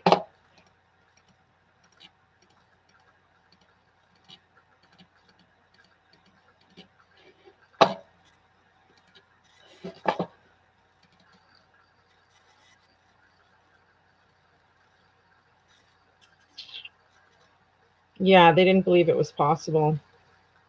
Hello, First Last. How are you?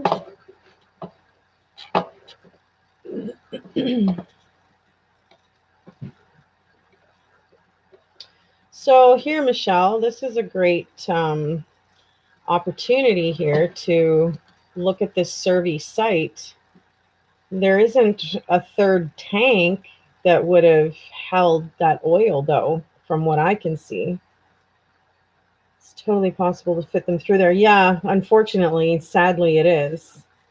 These kids did go through the top hatch. Obviously, there's truly no other way to get them in there. I'm sure I did an excellent video about why it had to be through the top hatch. Well, those tanks are so full, there's no other way to get in there unless you're going to detach where they had taken the girls out at the back of the tanks.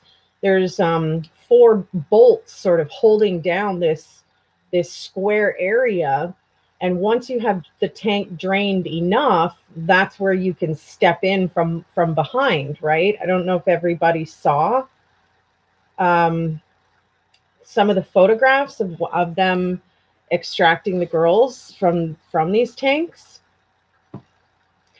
Seriously heartbreaking. I gotta like stop myself from getting too emotional because it's just, can I zoom in? Yeah, looks like it.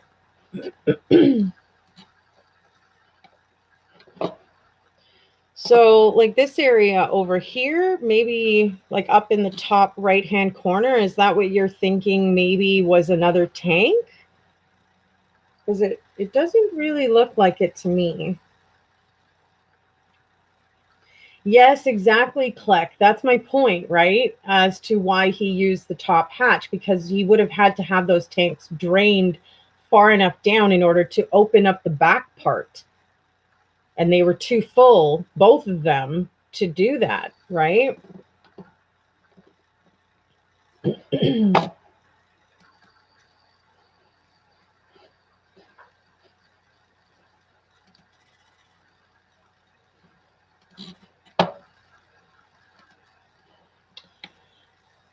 I don't know. It's a short tank, you're saying. Yeah, but there's a little thing here. I just don't think that that would have been conducive for him to drain anything into. He would have needed hoses to run from oil tanks B and C over to this small area, and it's such a small, if it even is a tank, it's such a small tank, there's no way it would have been able to hold the liquid that was in either B or C. So I don't think that that's feasibly possible at all. Hi, Chica. How are you doing, honey?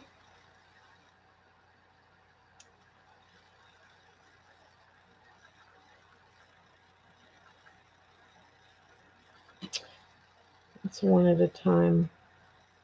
you still wouldn't be able to fit even the tank that had the least amount of oil in it into that short area right here over in your top right hand side of your screen. There's no way that amount of oil would have, like, look at how huge these tanks are. And one of them was filled like little, like 3/4, and the other one was half, I believe. And I mean, this little thing here, whatever this is, I don't even think personally that it's necessarily a tank. I don't know what it is, though. I'm not going to lie and try to act like I know, but I don't actually know exactly what that is. But it certainly doesn't look like a large enough thing that would be able to hold any of the oil. So I don't know, seeing this with your own eyes, what do you think now, Michelle? I'm wondering,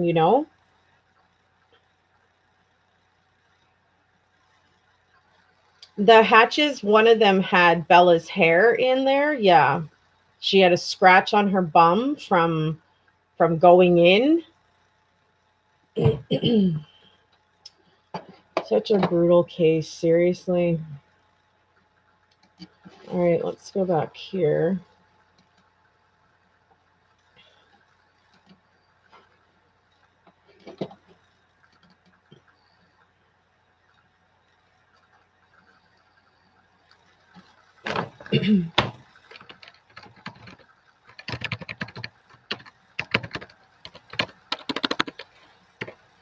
Oh, for crying out loud.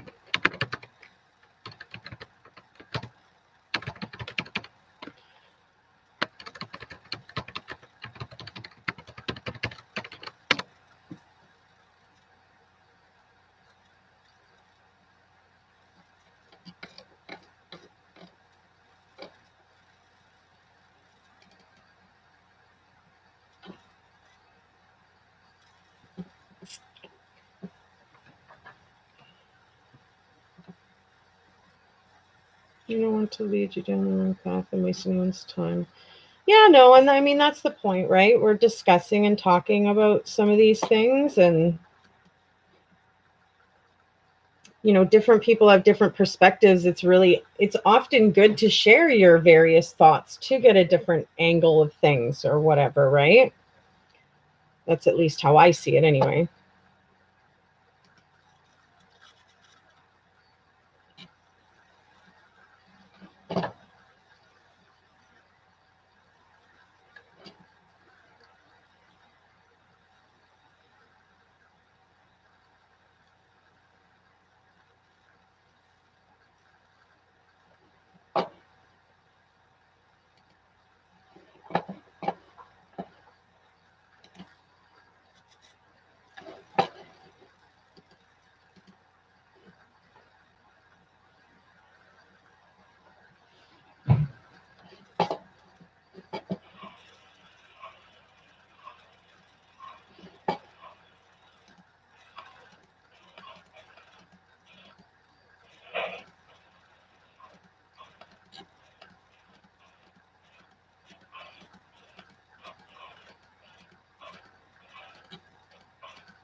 Like, this was such a waste of an upload for an entire hour. There's literally not even one word being spoken in this whole interview piece that was put up. So that's a little ridiculous in my opinion.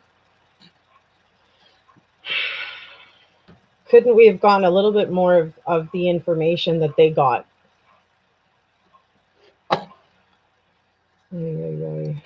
Whatever.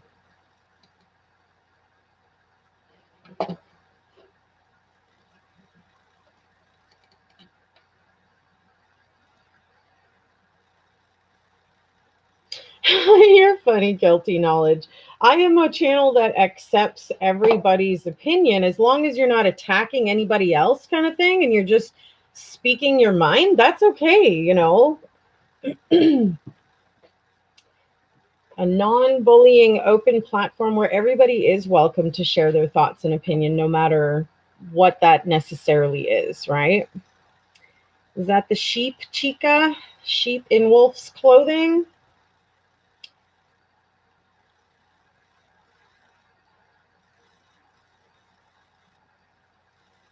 It's sad that he looked at that hatch and knew that, though. Like, that's really disgusting, but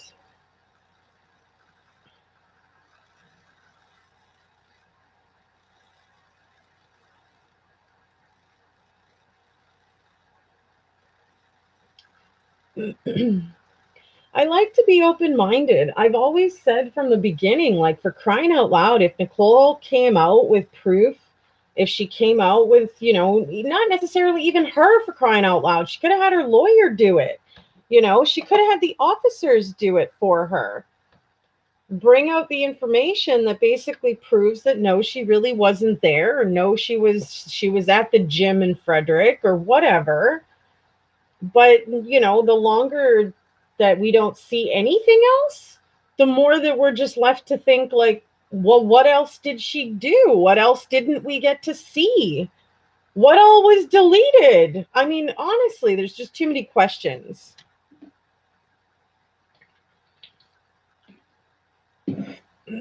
Does anyone know, or has it been proven that he, to ask this, any proof that he broke their bones? No, the coroner report said that there was no broken bones, honey. Again, that was some of the creators making up lies and trying to get that shock and wow factor out of this case, which in my opinion has enough of. There's no reason or need to lie about any details, but some people have chosen to do that anyway. No, there was no broken bones. You saw the coroner report. It read specifically that, actually, there was no broken bones. There was also no fibers that were found anywhere in the mouth, on the tongue, in the lungs, at the back of the throat, which Chris Watts continuously states that he used a blanket over top of their face before putting his hand there. And the officers corrected him a few times, asking him, oh, so you put your hand there and then you put the blanket over? And he's like, no, I put the blanket over and then I put my hand. So it's really, really weird.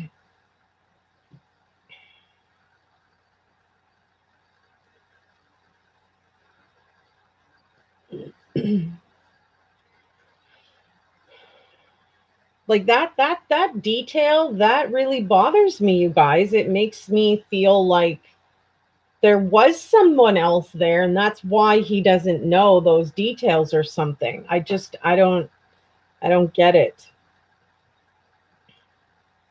Yeah, bones are still flexible, and he said that they went in feet first with their arms up, right? He would have had to kind of basically lower them in.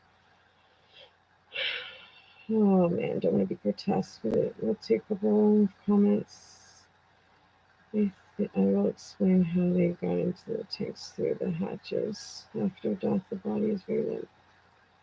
Yeah, it is very limp. And basically, he states that he lowers them in feet first and their hands are in the air. So they were elongated, right? Absolutely horrible how he could do this to them.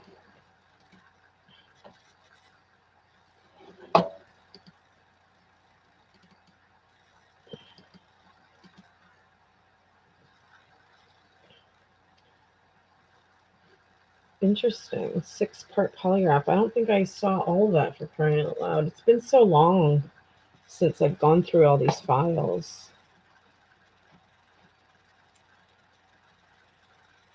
Such beautiful and lively girls. No doubt, eh? No doubt.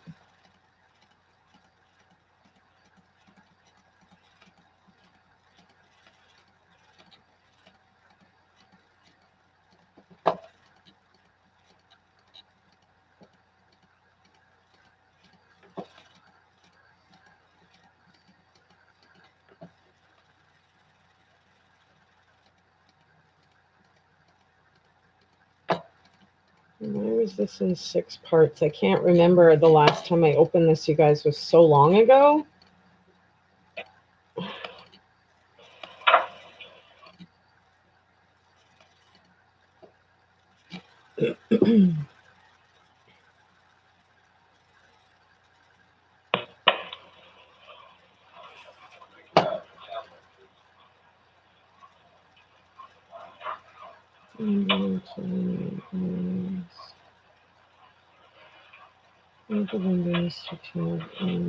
Situation to consider dead body. He could have 100% contorted them into the tank. Yeah, I don't even think he needed to. Those girls were really tiny little girls, you know? And I mean, officer asked that, like, this is going to sound gross, but did you have to, like, push them in or shove them in through the hole? And he was like, no, no, no, no, right?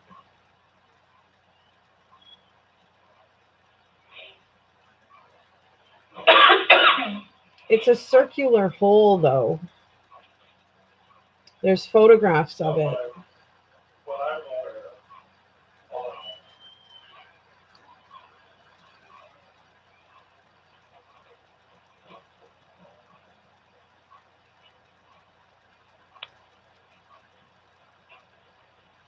Going back here, one of the things we were talking about is, as we mentioned yesterday, knocking out the polygraph. Yeah. Why don't we do that today? Great. Why don't we do that now? Great. Get that out of the way when you're done. This is Tammy. Did you meet Tammy yesterday? No, that's okay. the only one. This is Tammy. Hi, Chris, how are you? So then when we're done, we'll figure out our game plan that I was talking about today. Does your dad have availability to use the car if you're going to be here for like an hour or more? Can you drive? Oh, he can drive it, yeah. Okay, and I'll go explain to him everything that's going on. Okay, he won't know where to go, but. Oh, okay, well, we can. Well, the house, he knows I get to the house, but if it's not ready, he can't go in there, but. Okay. Does he know how you use GPS on his phone? Yeah, but he wouldn't know, like, you know, where else to go besides my house. Oh, that's true. There's no, yeah, I can tell him if he gets to go to my friend's house, if. Okay. I'm not sure, like, I'm be here for an hour or like 4 hours. You want me to just go talk to him and let him know when the house is gonna be ready and all that, and when he can go? Because he can go grab a bite to eat or something, right? Oh, yeah, like, if there's, everything should be open by now around here. So Okay, yeah. I'm sure, well, he's compliant for like 5 o'clock East Coast time, so. Okay, why don't we knock this out? I think it's the best thing to do to move past all of this. And then, I'll go talk to your dad, he'll have the keys, everything will be good. Okay.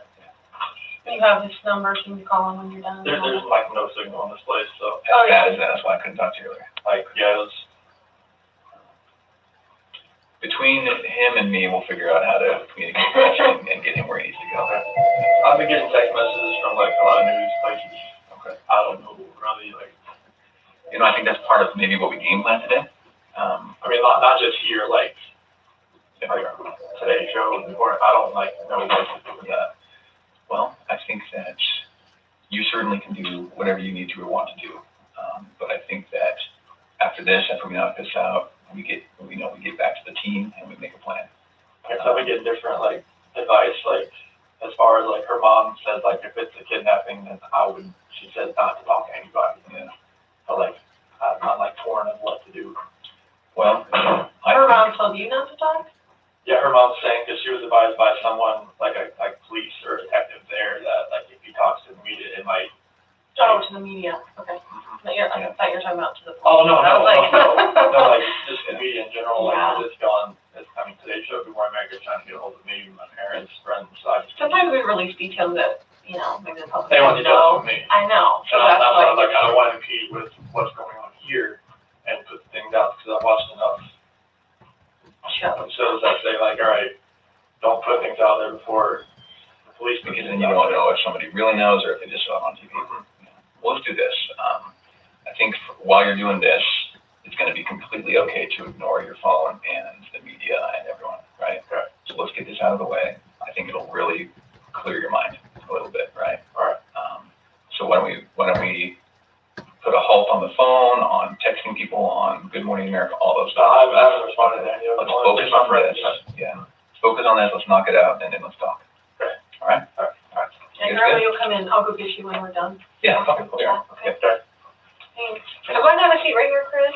So on this, Yep, I know, it's I'll explain what that is here in a little bit, but you don't have to worry, it's not on or anything right now, it's not gonna buzz you or anything. I've never done this before. I know, a lot of people haven't had polygraphs before, it's not like a normal thing that people go through. A lot of people, like, look, obviously in law enforcement and places like that, they have to go through polygraphs for their job, but other than that, most people never take a polygraph in their entire life, so. Yes, I have like no idea like what to expect, honestly. Yeah, so how are you feeling today? Sick to my stomach, honestly. Like, the first day I thought, okay, she was just somewhere. Sure. And after yesterday, all the activity at my house, I didn't know, it went to the other extreme. I've just been like sick to my stomach that either somebody has her or she's in trouble and the kids are not safe either. Right. Well, and I think that's totally awesome that you're here today. I mean, I commend you. We do this in all of our missing person cases, so don't think that we're just singling you out like, oh my gosh, they want me to take a polygraph. Anytime, someone was the last person to see people or, it's a missing person case, we start from the inside and we work out. I mean, that's pretty much what we do. So I've done polygraphs on the Jessica Ridgway case. I don't know if you were here for that. The name sounds familiar. The girl that went missing in Westminster and all that, yeah. And then just the one that we had in Thornton last year or the year before. So we do this all the time. So please don't think that you're being singled out. Like this is one way that if you didn't have anything to do with it, that we can let the investigators know, the people that really do need to know that are looking for your wife and your little girls, to let them know, like, you know what? Don't focus on Chris. Focus over here because obviously we've already cleared him. He's good to go. Now focus on the real person that did come to this, to Shannon and little girls. So okay. So I am, my name is Tammy. If you can call me Tammy, I'm an agent with the Colorado Bureau of Investigation. So it's a CBI. It's kind of like the FBI, but for Colorado. Right. So what our role is, just so you know, is anytime a law enforcement agency or a district attorney's office or the governor needs assistance with a case, they can call the CBI to come out and assist them. Okay. So obviously in this, type of case, they're calling in all the resources that they can, which includes me, who works out of the Denver office, and I also do polygraphs. So they asked me if I would be willing to come here and chat with you and hopefully get you cleared up and on your way, because it sounds like that's what you're here for, and that's awesome, because that's mostly what people want to do is like, dude, you're the wrong person. Like, I just want to show you I had nothing to do with this, and then you guys can get on your way and, do your investigation somewhere else. So, because that helps us, because then we don't have to keep focusing on Chris. Does that make sense to you? Okay. This polygraph today is going to be recorded. Obviously, it would be done if I didn't, because what if at the end I said you said whatever and you really didn't say it? Obviously, you could go back and look at the recording. There's a camera right there. There's also a backup digital recording that I'm doing right there, just because I never trust technology. It seems like it always. Okay, so number 2 here.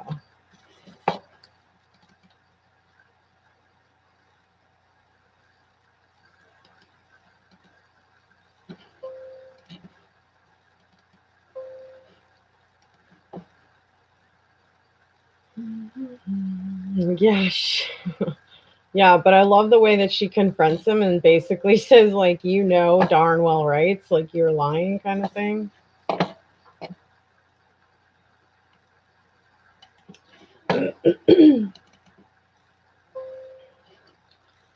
Oh my goodness, this stupid thing.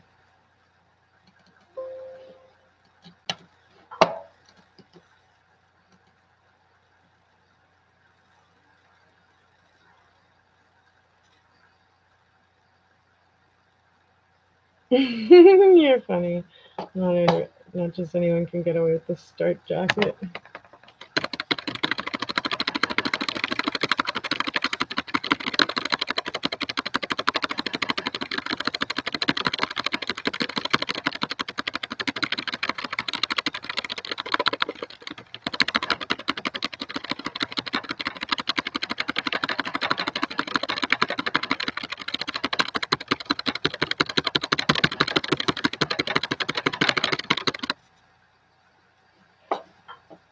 Failed me in a second.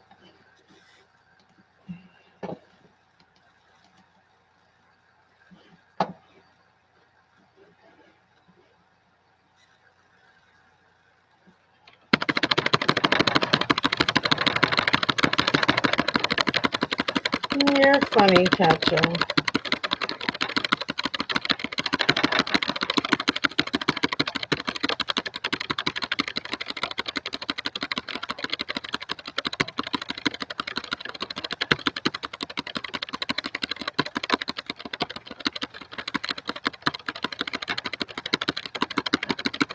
Oh, baby.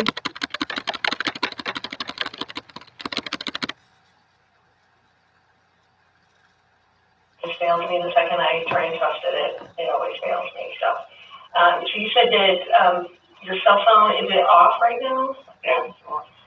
That would be great because we can't have anything like buzzing, vibrating, ringing, and that kind of stuff. So this will take at least a couple hours to do the polygraph because it's a real structured type of interview process. I have to go through a bunch of things with you. You're going to get the same polygraph that I gave someone last week. So it's very structured, and we go, in order and that kind of stuff. And you're going to know the wording to all the questions I'm going to ask you on the test before we even take the polygraph. So don't. A lot of people come in here and they think, oh, they're just going to, attach all these components to me and then just start asking me random questions that I've never heard before, and of course I'm going to react to that. That's not at all how polygraph works.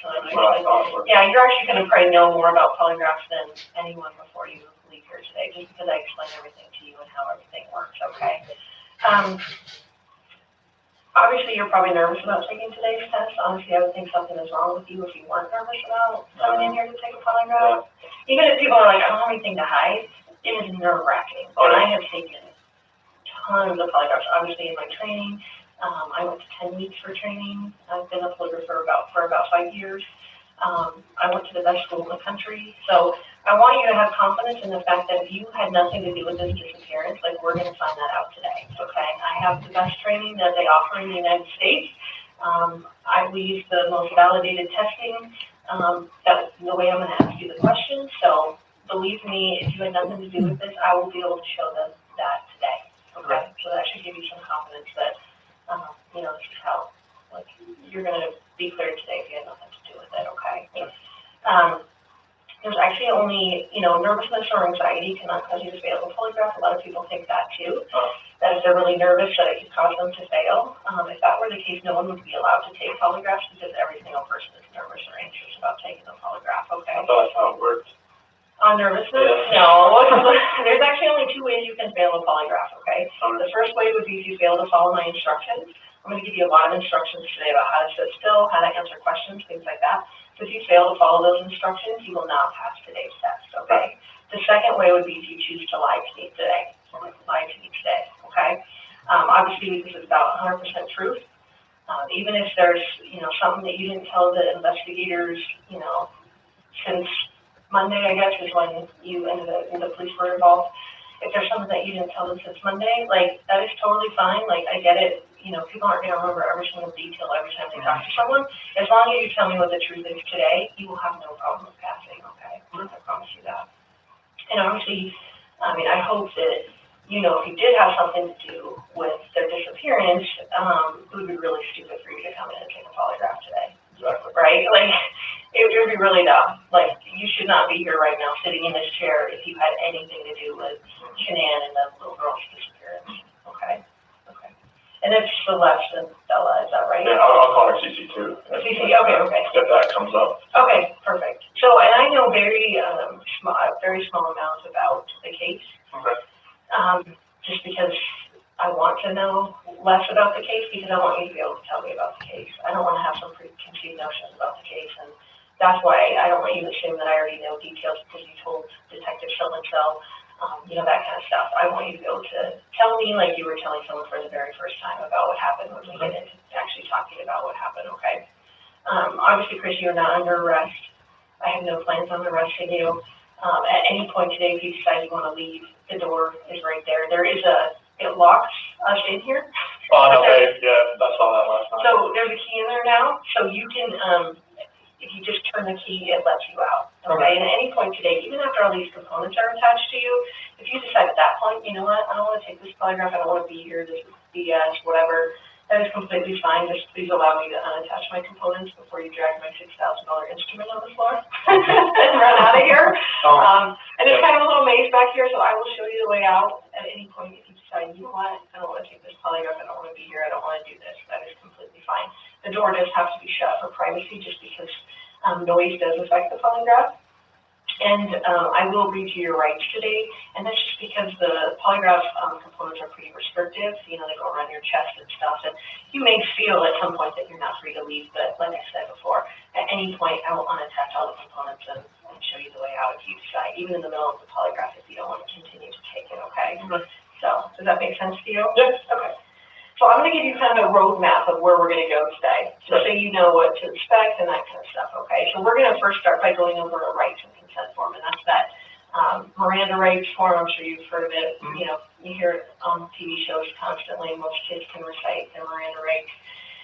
We're going to go over that, and again, it's just so that you know you're free to leave and that you're not under arrest, okay? And then we're going to do a consent form, and that's just something that's required by my bosses to say that you're actually consenting to the CDI doing a polygraph on you, okay?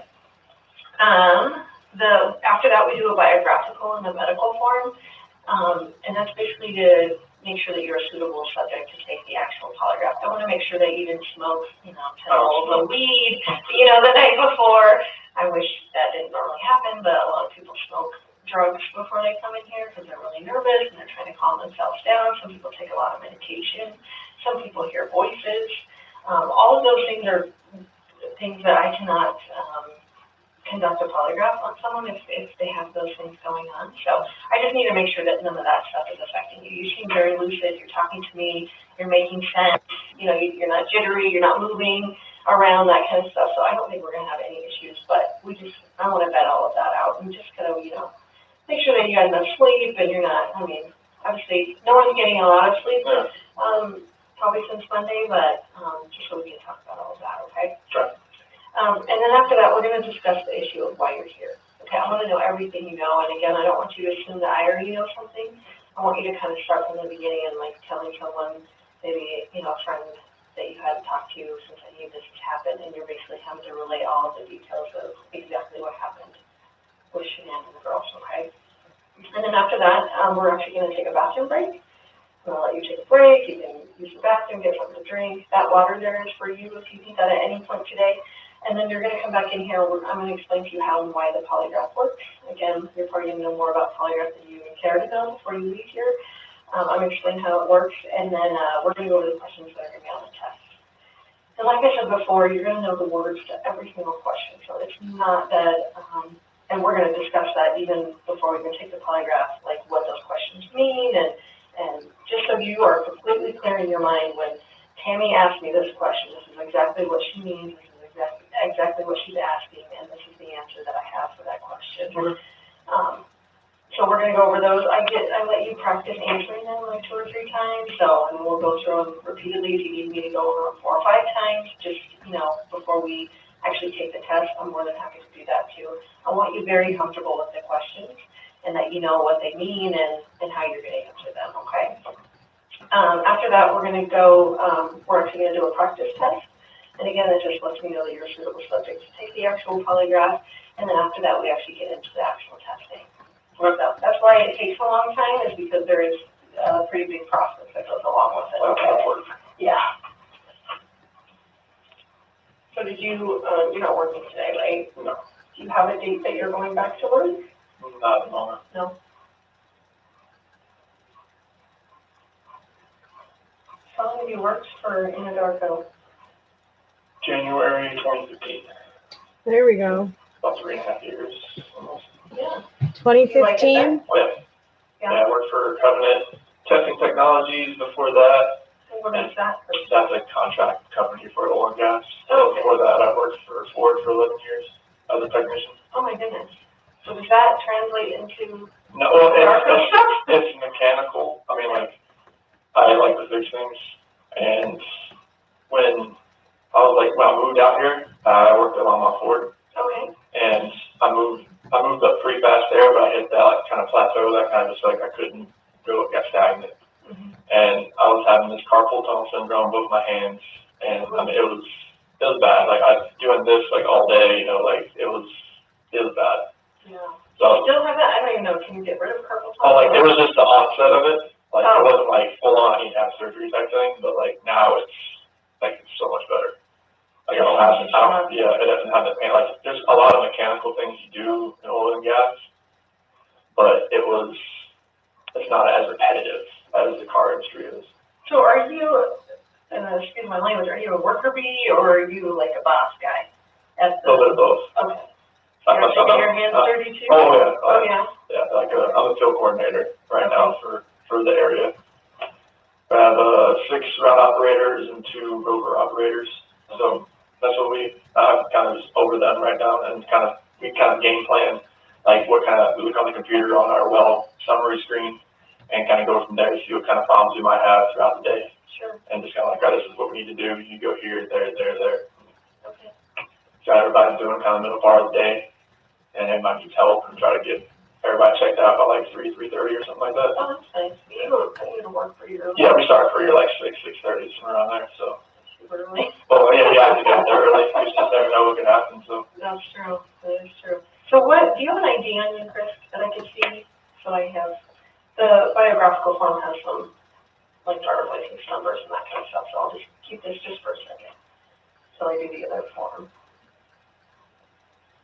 Are you named after anyone? No. No.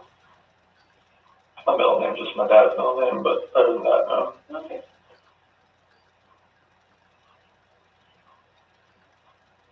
If I mispronounce your wife's name, please correct me. For some reason, just think of shenanigans. Oh, I like that. Okay, I got it. That's the way she tells people. Does her family call her Shanann? So the way they spelled it, it was like Shan-Ann, like with an apostrophe, but she just called it Shanann. She was named after Shannon. Oh my gosh. Okay. Okay, so. Is it B-E-L-L-A? For about spell it, yes. Okay. And Celeste is C-E-L-E-S-T-E. Perfect. All with the same last name, yes. Right? Okay. So, Chris, this is the advisement and rights form. This just says that Agent Tammy Lee says, I'm an agent with the Colorado Bureau of Investigation, and I wish to talk to you about obviously the disappearance of Shanann, Bella, and Celeste Watts, okay? You have the right to remain silent. Anything you say can and will be used against you in a court of law. You have the right to talk to a lawyer and to have him present with you while you're being questioned. If you cannot afford to hire a lawyer, one will be appointed to represent you before any questioning if you wish. You can decide at any time to exercise these rights and not answer any questions or make any statements. Do you understand each of those rights that I read to you, Chris? So I'll just have you write, I guess, when we get to that.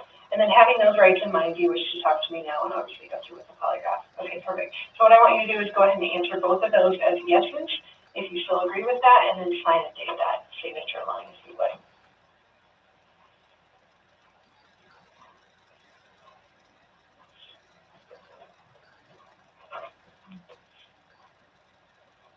Have you always been a Tar Heels fan? Yes. 15. It is good.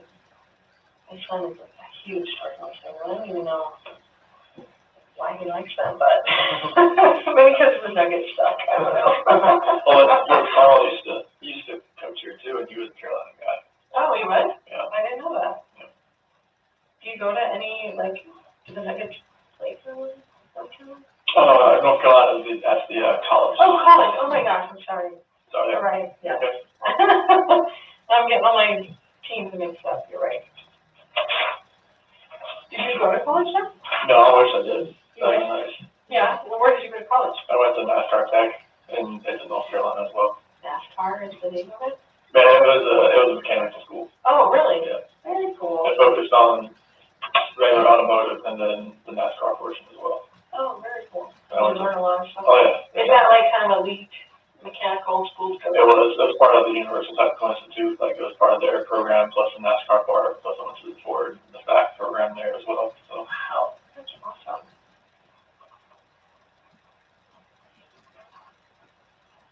Do you have any other nicknames or anything that people call you? It's Chris. Some just random ones at work. Like what? Some call me Rain Man because when I go to a site or something, if I do it once, I'll remember it. you remember like phone numbers and license plates? Well, Or that? well, that stuff, I don't really pay attention to that stuff. That was like, when I was really young, my grandma used to always quiz me on like, state capitals, like every day, and like when I was waiting for my sister to come out from middle school or stuff like that, she was always like, just pinging stuff off my memory. And it's just like, everything, I think that's how it built. Yeah. So what it was, and what it is. Oh my God. That was your grandma that did that? Yeah, my mom's mom. Is she still alive? No, she passed a few years ago. Is she pretty old? Mm-hmm. Yeah. Yeah, she was. Was it a good life? Yeah, she was. Good. Were you close with your grandparents? Yeah, I went over to her house every morning, every afternoon after school, and helped her out, Nice. being outside, stuff on the inside. And she always cooked me lunch, some German food, rolls and goulash, schnitzel, all kinds of stuff like that. My first husband was German, so we had German sausage in LA all the time, and then just their German food. Mm-hmm. So Shanann's legal name is hyphenated? I've never written it that way, but okay. that's the way her parents always said. That's how they did it. Okay. Shan and apostrophe E and N. Okay. It's easier to say it when I spell it out, but I keep wanting to say Shannon, of course, but a lot of people call her Shannon. Yeah, oh yeah. Her parents sometimes call her Shan.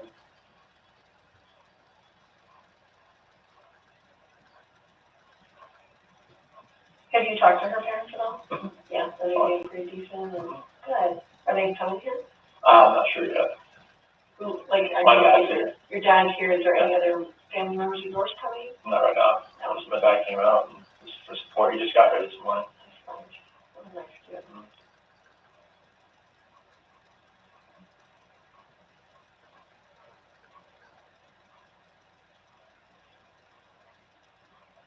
Okay, so this is that consent that my bosses require, and this just says Agent Tammy Lee has advised me that she's investigating the matter of obviously the disappearance again of Shanann, Bella, and Celeste.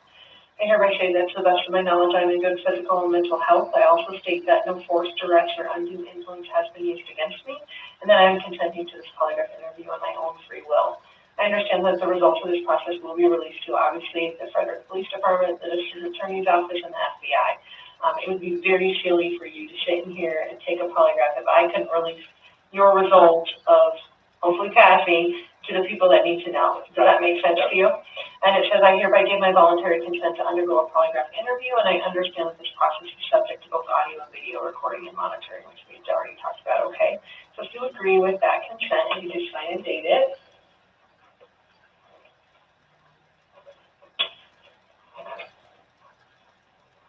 So where did you stay last night? I know that. Nick and Amanda's house. Nick and Amanda there. How do you know them?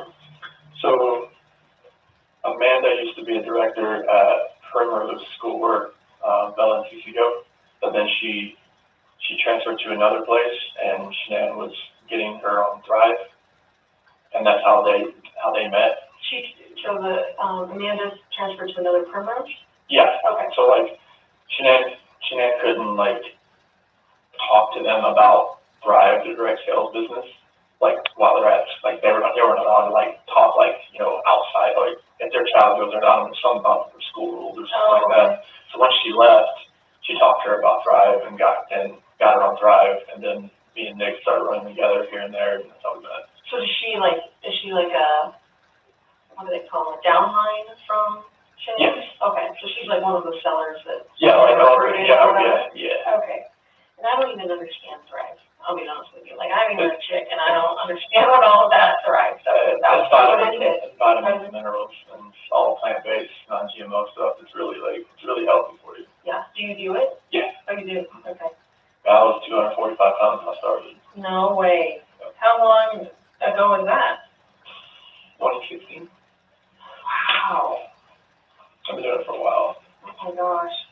So I think the only thing I know about Thrive is like patches or something. Is that what that is? Well, it's three stuff. You have like vitamins. You have 2 capsules you take when you wake up, 2 pills. Okay. And then you take a shake with water and throw in a patch.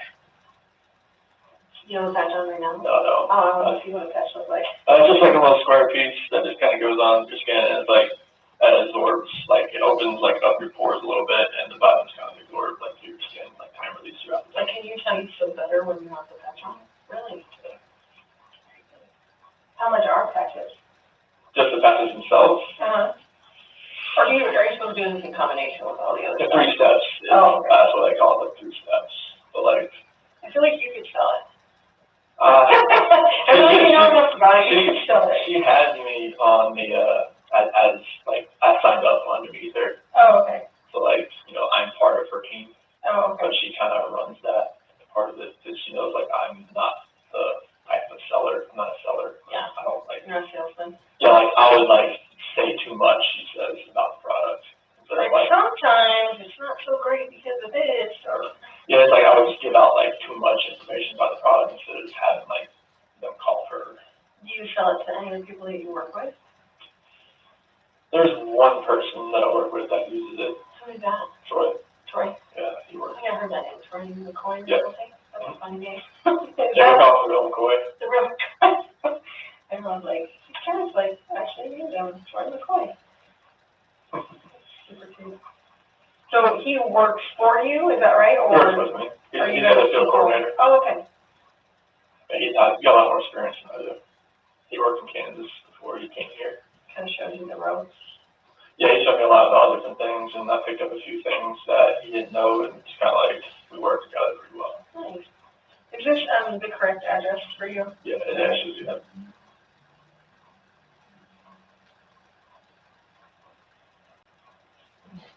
Is Troy married? Yes. Oh, yes. Does your family hang out at all? A few times, yeah. His kids are older. Oh, okay. Like how old are they? Like 11, 10, 8, and 7. Oh, okay. Somewhere around there. There's 4 kids? Two of them. Oh, okay. Like a blended family? Yeah. And he met her when she had 2 kids already. Oh. Yeah. So what's your social security number? 241. Okay. 67. 3387. And your cell phone? 910 309 1702.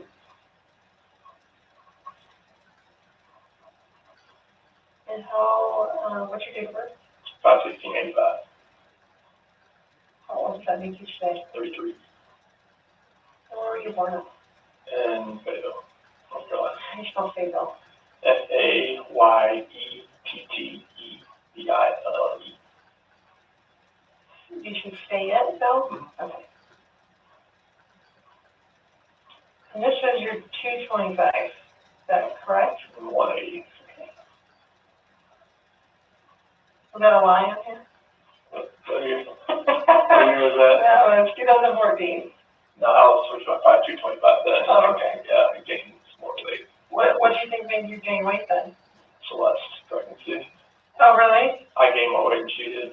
You're a sympathetic eater? When I went and got her Oreos, I was you on the way upstairs. I'm not gonna lie. That happened a lot.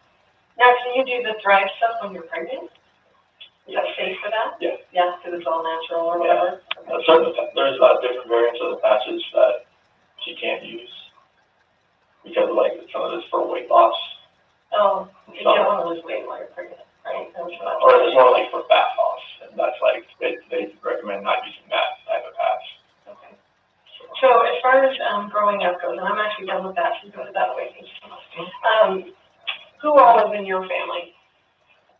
Who do you live with? My mom and dad, Okay. my sister. And your sister? Yeah. So just 2 kids? Yes. Okay. And what's your sister's name? Jamie. Have you, is Jamie coming, or have you talked to Jamie? I talked to Jamie and her husband. Yeah. How old is Jamie? So she'll be 40 this year. She's Okay. 39 right now. Okay. She's a little, And she's 7 years older than me. yeah. You were at home by yourself for a little while, huh? Yeah, we didn't really get close until I got like older because that was such a big age discrepancy. Mm-hmm. So you get along with her well now, Oh, yeah. and her husband. So Yeah. do they have kids? 2. 2 kids? Yeah. How old are their kids? 10 and 7. 10 and 7. Do you get to see them very often? Or? I just saw them like when I was in North Carolina. Oh, you do? Yep. Nice. When were you in North Carolina? So it was the August 1st to the 7th. Nice. And how far did you get in school? So I graduated from high school and I got through the NASCAR Tech program. Nice.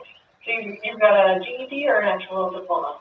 So it's like a certificate, I guess. It's not really a diploma because it doesn't have like English, math, science there. It's just strictly like mechanical. No, but it's through high school. Oh yeah, I got a diploma. You got a diploma? Oh yeah, Okay. definitely. And then you got a, I'm sorry. Like a certificate from NASCAR Tech that I completed the programs. Like, I guess it can't be a degree without, like English, math, and science and stuff like that. Did you always know that that's what you wanted to do when you were stuff? It was, if I could go back, like, I'd probably just use that more of like a hobby.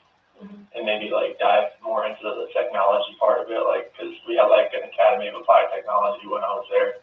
In high school I was in, maybe go into more of the computer programming part of it. So are you like a pretty techie guy? Not I don't say techie, but I understand like numbers and math a lot. Like that's like with working on these wells. There's a lot of programming, a lot of setting up these wells to make them run, and like using the numbers, the pressures to optimize the wells is something. You already lost me. Like I do that job. No, I why, did not do that job. that's why I helped Troy. Like he knows more like the stuff that was like 10 years ago type of thing. And I know more about. I've kind of like grasped some more of the stuff that's happening right now. Sure. And that's how like we kind of like work together. He's like, if he has to work on a pumping unit, like, all right, I'll help. If I work on like a normal well and setting it up, he's just like, here you go. Like I will just watch. But does that translate into like my husband is a techie guy in our family, so like he sets up all our routers, like when I get a new phone, he sets up my phone for me just because he has that brain that I don't have as far as being a techie person. So are you kind of that person in your family? I can do that. I can do that kind of stuff. I can't like do code or anything like right. that. But you're not writing computer code. No, I can't. 101. That's all that kind of stuff. Right. Okay. Awesome. So in your job now, like, what is your title? So field coordinator. Field coordinator. Okay. And you've done that for 3.5 years or whatever? So I was an operator. I was like, well, it's the same. Like you're an operator. You're operating the oil and gas locations.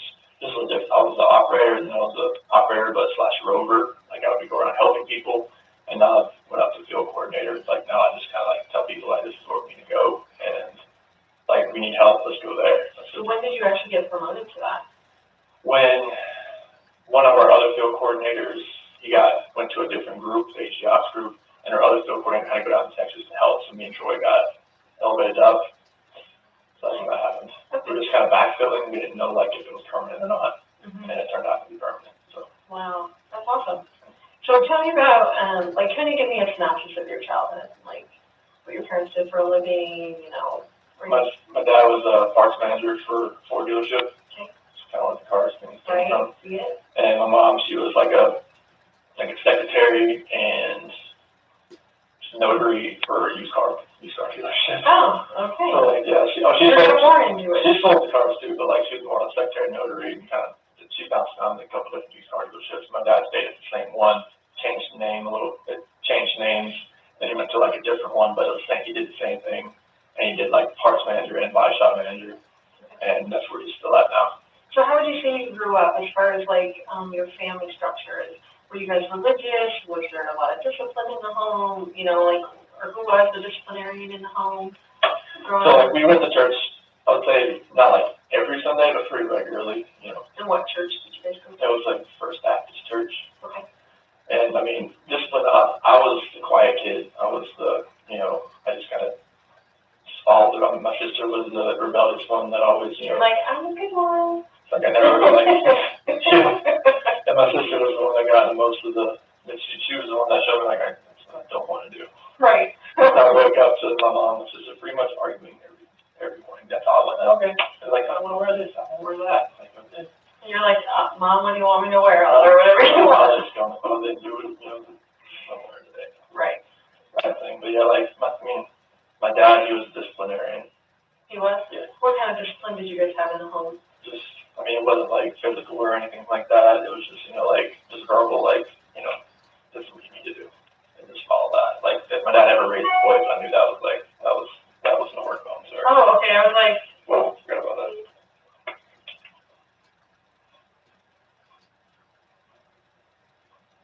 I'm tired now. I'm phones too, and it's hard to keep track of them, so. Yeah, my work phones are on the best, but, Yeah. Okay, so you said your dad was a disciplinarian, but you just. I mean, it was verbal, like, cause like, if the hearing was, I knew something was like, okay, that's okay. I'm good there, like. Right. Did anyone struggle with like drug or alcohol abuse or anything like that in your family? No, I mean, my dad did at one point, but it was like after I left, like after I graduated and everything, and just like, cause my sister, she would leave and she'd come back, leave and come back, leave and come back. She never like runaway kind of thing? Oh, no, like, she would move, like, she went to East Carolina, and that didn't work out, so she came back home, she moved to a different place, and that didn't work out, she came back home type thing. And, like, when I left, I was on my own, and I was, like, self-sufficient, and I never came back, and I think that hit him pretty hard. So they expected you to come back, do you think? Oh, he was used to me being around, like, he's my hero, he's my best friend. Your dad is? Yeah. Yeah, so, like, that's where I think that kind of hurt him a little bit, because, like, once I left, I didn't move back. So tell me, so you're talking about for college? Like, as soon as you graduated, Yeah. you moved out?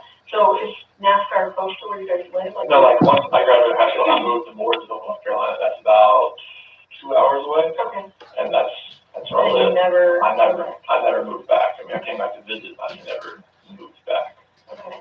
So you go to college, is it a 4-year college, 2-year college? And that program I finished in 52. So it was like a year and a half, almost 2.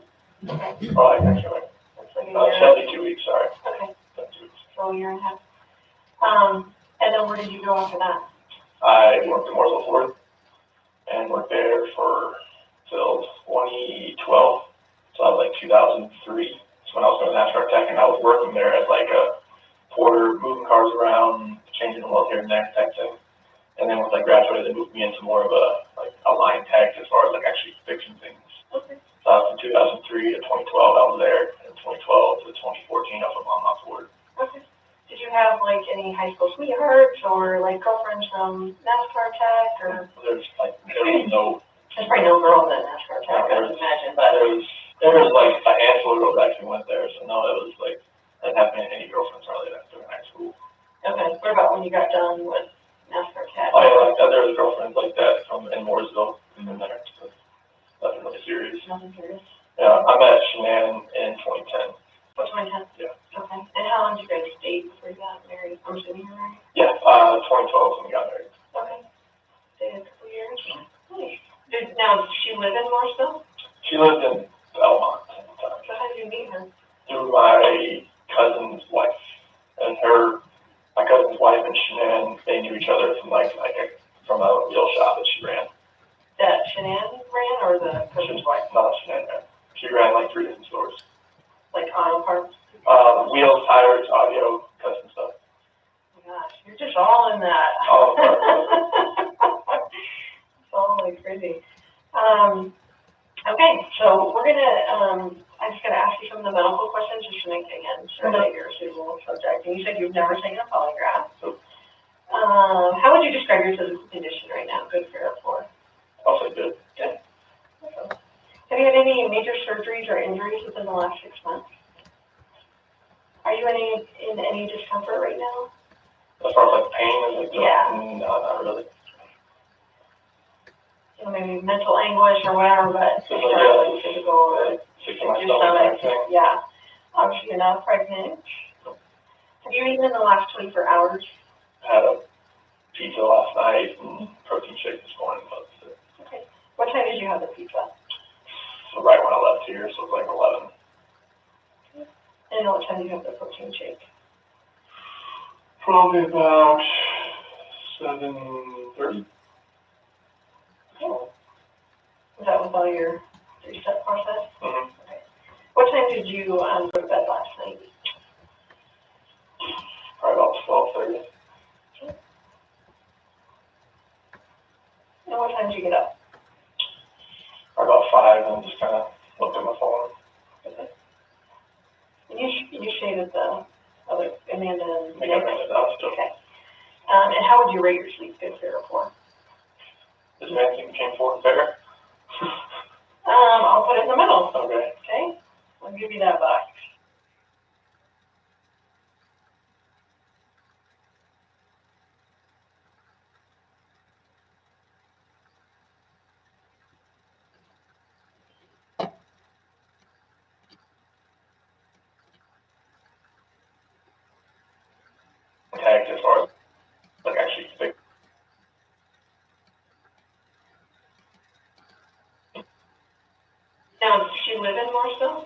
She lived in Belmont at the time. So how did you meet her? Through my cousin's wife. And my cousin's wife and Shanann, they knew each other from a wheel shop that she ran. That Shanann ran or the cousin's wife? No, that Shanann ran. She ran like 3 different stores. Like auto parts? Wheels, tires, audio, custom stuff. Oh my gosh, you're just all in that. All of It's all like crazy. Okay, so we're gonna, I'm just gonna ask you some of the medical questions just to make, again, sure that you're a suitable subject. And you said you've never taken a polygraph. How would you describe your physical condition right now? Good, fair, or poor? I'll say good. Good. Okay. Have you had any major surgeries or injuries within the last 6 months? Are you in any discomfort right now? As far as like pain and like Yeah. No, not really. You know, maybe mental anguish or whatever, but Just as far as like just, physical, fixing my your stomach stomach, type thing. yeah. Obviously, you're not pregnant. Have you eaten in the last 24 hours? I had a pizza last night and protein shake this morning. What time did you get up? Probably about 5 and just kind of looked at my phone. Okay. You shaded the other Amanda and I think I ran it down still. Okay. And how would you rate your sleep, good, fair, or poor? This man thing came forward fair. I'll put it in the middle. Okay. Okay. I'll give you that box.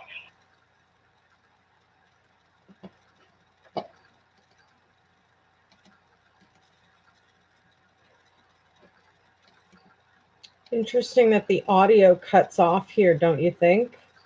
I wonder what else was sort of asked that we don't, that they Do you have won't. any alcohol in the last 24 hours? Do you drink alcohol? Like that was like a whole 2 minutes that was gone there. All, yeah, pretty almost, you guys. Like that was over a minute of a couple of questions we didn't get to hear because the audio clipped out. I don't think about myself. Okay. I don't think that's really. How often would you say that you drink in a given week? Like how many beverages would you have? If I drink something, just be like 1 or 2. 1 or 2 beers? Yeah, beers. I'll do it. No hard alcohol? No. Okay. Any legal or illegal drugs consumed within the last 24 to 48 hours? That includes even cough medicine, anything like that. No. So you just had vitamins, is that right? Okay.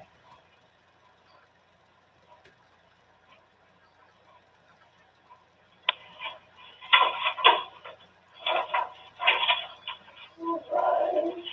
So now Chris, we're going to discuss the reason why you're here, okay? So now what I would like you to do is, again, kind of treat me like, someone that has no idea about anything, and that you actually have to start from the entire beginning, like kind of start when, I would say when you met Shanann, just kind of explain your relationship, I guess, just so I understand it, as far as, meeting in 2010 and, when the kids came about and that kind of stuff, and then just bring me up to the point of, yesterday.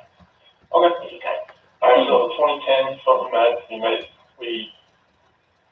pretty much through Facebook because of my cousin's wife. And she recommended us as friends type thing. And that's how we kind of started talking. And our first date was at a movie theater.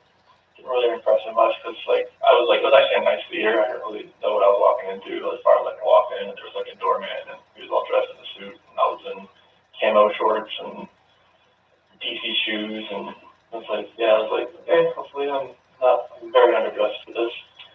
But I walk in, I see her, and she's all dressed really nice, and she told me after the fact, man, I hope that's not him. kind of deal, because we know what each other look like, but I wasn't really dressed for what we were doing then. But our second date, I actually made a mistake again. We're in the same thing because I forgot what I wore. So we went to a K-Rock concert, and I think that's kind of where I won her over, because we actually got to the actual concert, and I forgot my ID, so I couldn't actually get in. So I actually ran back 2 miles to the car and got it and came back.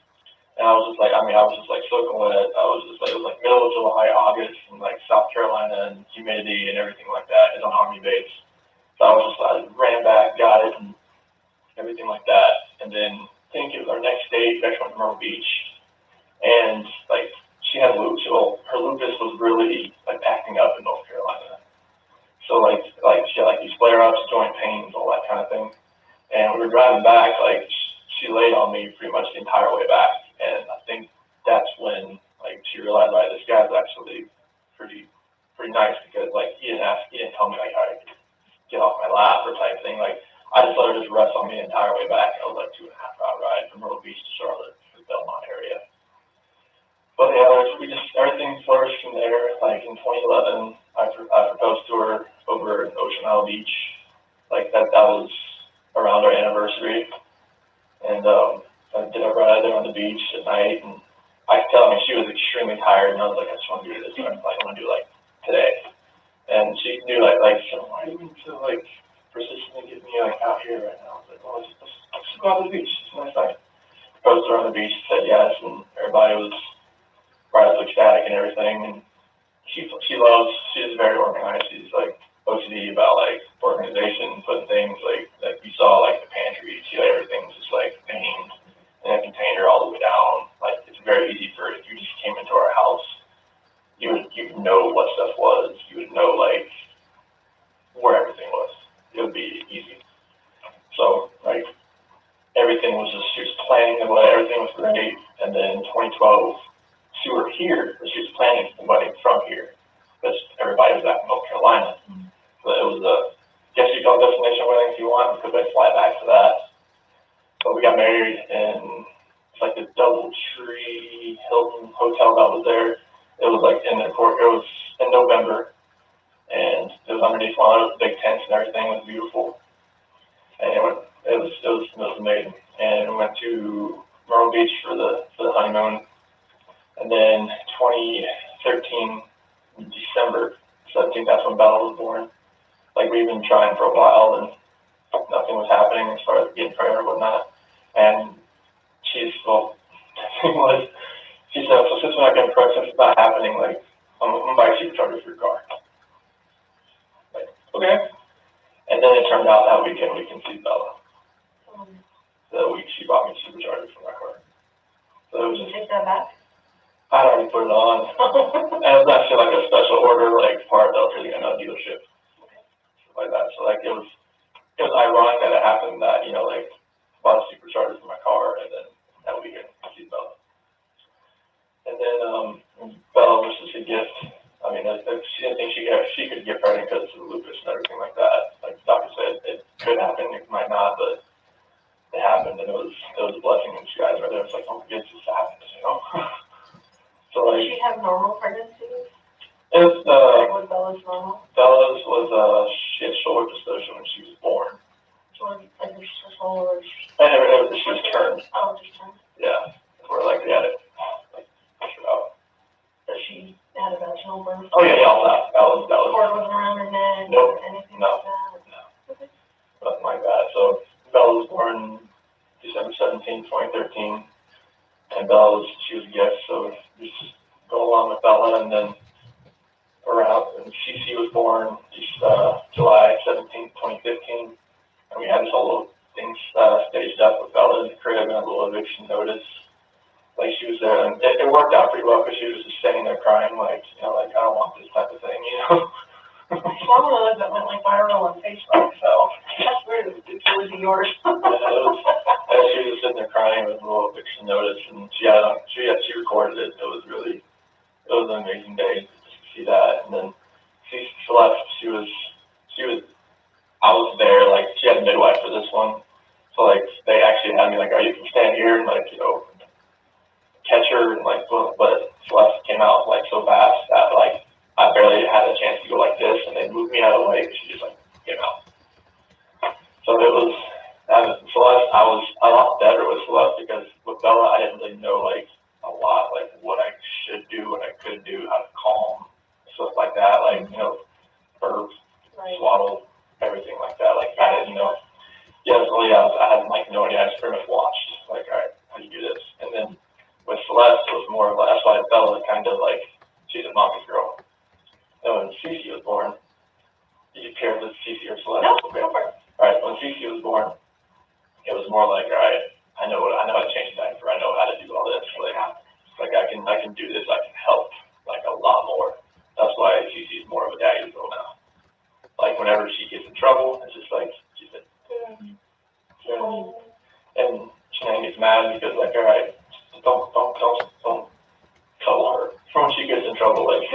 trouble, leave her alone. Like, she just hit Bella, you know, she just, like, hit Bella, like, don't, you know, don't coddle her. That's where I was gonna coddle her. So it's, like, having them both around is just, like, absolutely amazing. They're, like, two peas in a pod. Like, oh, Celeste is more than rambunctious, just, like, all out. She either goes or she's sleeping type thing. So she's always getting in trouble, always, like, trying to find something to climb, jump off of, like. Is that like you, or is that like Shanann? Bella's more like me. She's more of the calm, just, like, she's cautious type thing. Like, when Cece, I think, fed off of Bella a little bit as far as, like, all right, she's my sister, she's the younger one, she's the youngest person in here besides me type thing. And she kind of fed off of her, and some of her friends that, like, you know, came over. And that Cece just kind of, like, built that attitude. She was just, like, yeah, she's a rambunctious little munchkin. Like, if I had to show you a picture, but like, when she was on the plane coming back, I mean, she just had like this face, like that, like, don't, like.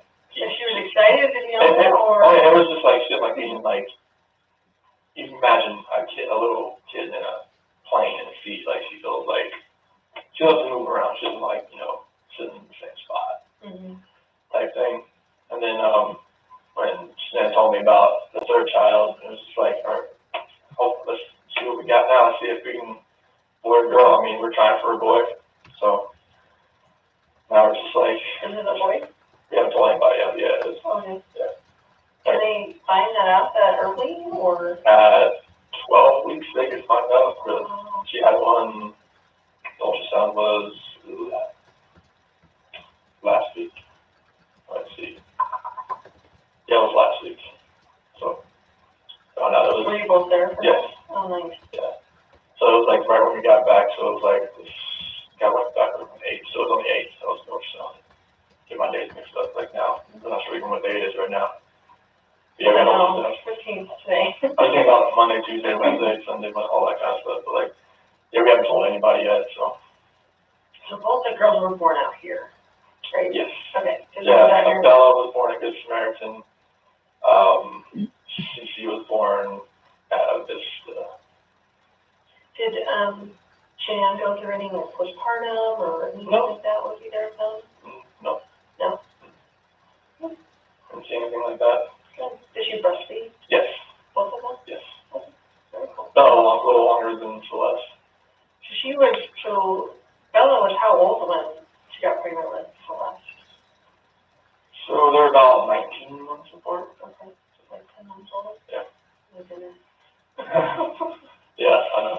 Yeah, you were like, oh my goodness. No, we didn't know if it could happen again. That's true. So were you guys even using protection, or are you just like, it's not going to happen, so it is what it is? Yeah, it is. Yeah. Very nice. Okay, so keep going from after Celeste was born. So after Celeste was born, I mean, we kind of thought, we kind of see how two kids went. They're just like rambunctious, you know, they're sister love. And now they're 4 and 3. That'll be 5 in December. So it's like, if it happens, it happens. As far as like having, like, she used fertility milk on both Bella and Celeste. Oh, she did? Yeah. Okay. Like, the third child now, she was on, like, no medication, nothing like that. She's on Thrive. Like, she feels healthier now. Mm-hmm. And then, like, with the Thrive, she really thinks that, like, we only tried, like, twice, and it happened. So she really thinks that it was more of, like, being a healthier person. Sometimes just having the stress off, like, you know, I've had my kids, so this is just a bonus. Oh, yeah, like that. Yeah, that is definitely, like. Seems like a lot of women think, we can't get pregnant, and they have a baby, and then they're not worried about it anymore. So then they get pregnant again. They're like, oh, I didn't think it would happen again. Definitely. Yeah. So, tell me about after that. So. It was just like, after we didn't think it would actually happen. So, like, we really think that being a healthier, like, lifestyle, being healthier really helped this. Like, only really trying twice, and boom, and like, it happened. So it's just been. And when did she find out she was pregnant? I would say it was in probably the 1st or 2nd of June. Okay. It's not very long ago. Yeah. And she's about 14, 15 weeks right now. Okay. So, why don't you bring me up to, why don't you start with, like, So you guys went to North Carolina, so maybe just start from the trip to North Carolina. I guess you met her there maybe for part of it, is that right? Yeah, like, she was there. So we got back we went to a drive trip in San Diego. It was end of June. Okay. And then I think it was June 26th. That's when we came back here. Her dad was watching the kids. And then that same, like later on that day, they flew to North Carolina. Okay. So why don't you kind of start there and just take me up until yesterday? Okay. And detail as you can. Okay. So like, while they were in North Carolina, it was like they're there to see my family and obviously her family, and just kind of like, because they haven't seen the kids in a while, as far as our kids. And so they were just there. She had a couple things she wanted to do there as far as like meeting up with her promoters and customers. That she had a bunch over there in North Carolina. So she was hoping that she could meet everybody else over there and have like her dad, and mom, and my mom and dad like have fun. Sorry, with kids. And great babysitters, heck yeah.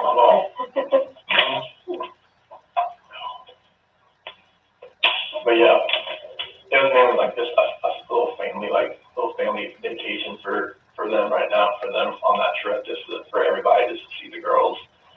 And Celeste's birthday was during that in July 17th, so they had a birthday party there with like jumpy houses and stuff like that. And they FaceTimed me during it so I could see it. They didn't have a birthday party out here for her because it was, they got back, it was in August, so. Right.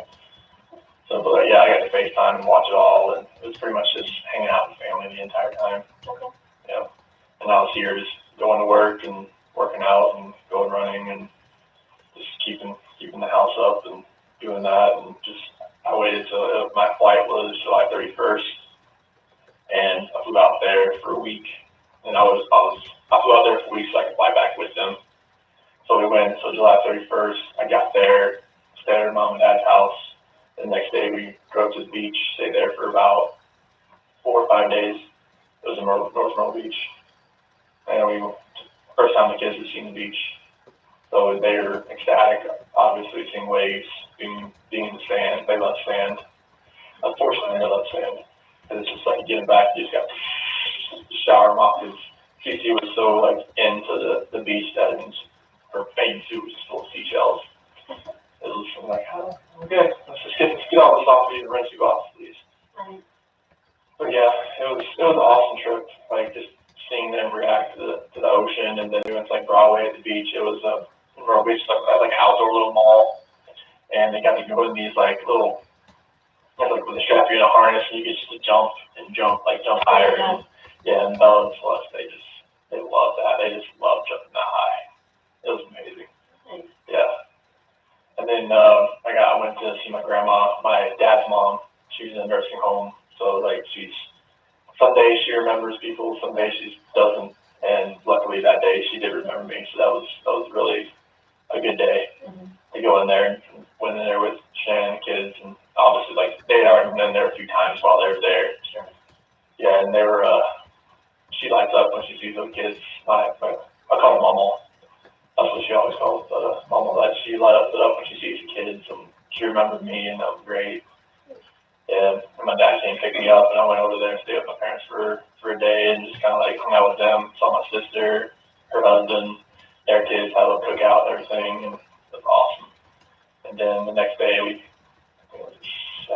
August 7th, we went to her parents' house, had everything packed up, ready to go, and flew back here.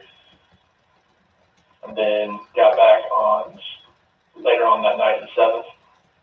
And then the 8th, I went back to work. And then on the 10th, that's when Shanann flew out to Arizona with Nicole. And I had the kids from Friday, Saturday, and Sunday. And we went to a pool party on Saturday with Jeremy Lindstrom's, his son turned 4. And they had a little pool party and everything over there, or a little mini pool, and water balloon fights. They had a big time. It was great.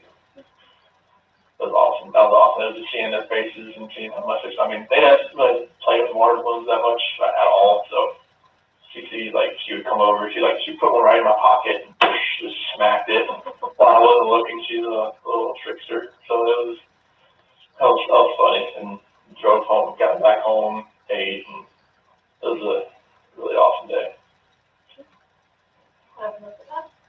So that was on that Sunday. So got the kids back, got them all showered up, got them to bed, and just pretty much waited around for hear from Shanae because she was flying back that night, and her plane got delayed because there's a lot of dust storms in Arizona, and there was some other weather around that was delaying flights getting in there, and they didn't have a crew. That's why it was delayed.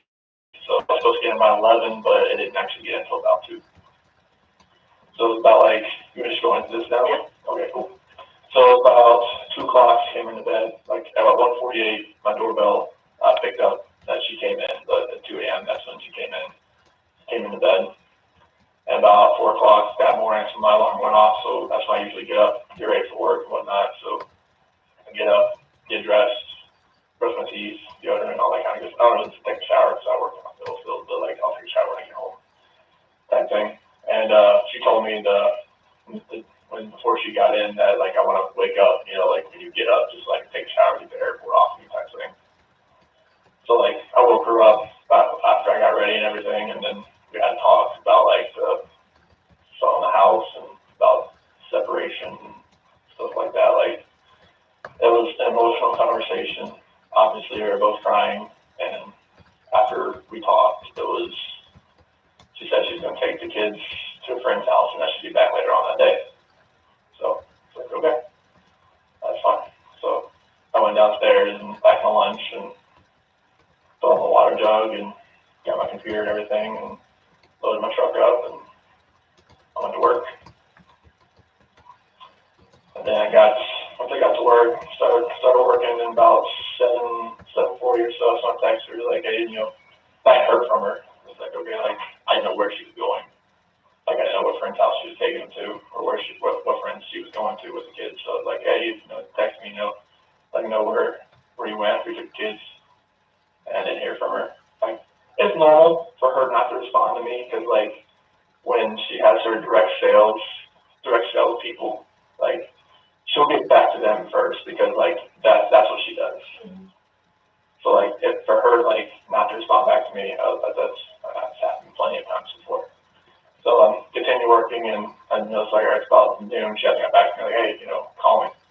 I've called her once before that too. And then about 12:10, that's when I got a doorbell alarm on my phone saying someone was at the front door, and that was Nicole. And so I called her, and I was hey, what's going on? So I got heard from Shanae all day, no texts, no calls, and I'm this is kind of strange. So Nicole's at the front door, and she's okay, her car's here, I can see her shoes, because we have this little rectangular long window next to the door. And she could see her shoes right there and whatnot. She's all right, something's going on. So she called me, she's all right, I can't get a hold of her, something's going on. That's when I came home. That's when I left to come home. So Nicole called me, all right, there's going to be a police officer here when you get here. Okay. They couldn't get in because the latch on the top door that's what we kind of put over just to make sure, if the kids try to go out the front door, they can't because that's there. But the keypad on the outside on the garage door doesn't work. So, they had to wait until I got there. I got the garage door opener, I hit it, went inside the house, and car's there, car seats are there, purse is still there, the phone's on the couch, her wedding ring's sitting on the nightstand. It's there's no sign of Bella, Celeste, or anywhere. And it's the police officer, I forget what the police officer's name was, but he was there, and he was just, once we found the phone, powered it up, and all the text messages came through as far as everybody reaching out to her and everything, hey, what's going on? Are you okay? Everything good? And there was just there was nothing there. It was just it was a ghost town. And everything that was there just didn't make sense as far as why, what happened. So we started reaching out to a bunch of people. Any of your friends that anybody that had reached out already that had a car seat or had a kid in general. And nobody had heard from her. Nobody had a clue. Her mom hadn't reached out to her. My parents. Nothing was there. And the officer and Tom Hover, detective, I'm not sure if you know the people that are involved. Yeah, I can't remember how to say it. Oh yeah, I think Detective Tom Hover, he came, and they're all me, Nicole, her son Nick, that was there. And then went over to, they talked to my neighbor because he had the camera facing, like, he picks up a few different angles and whatnot. And watched his video surveillance, didn't see anything as far as her leaving at all. So they're just like, all right, like where, like how does this happen? Like there's no like video of her like leaving the front at all. So we didn't know, we were just at a loss for words. Like, all right, where is she? Like, she witnessed leave everything here. But even the kid's medicine was still there. And I was just like, all right, just need that.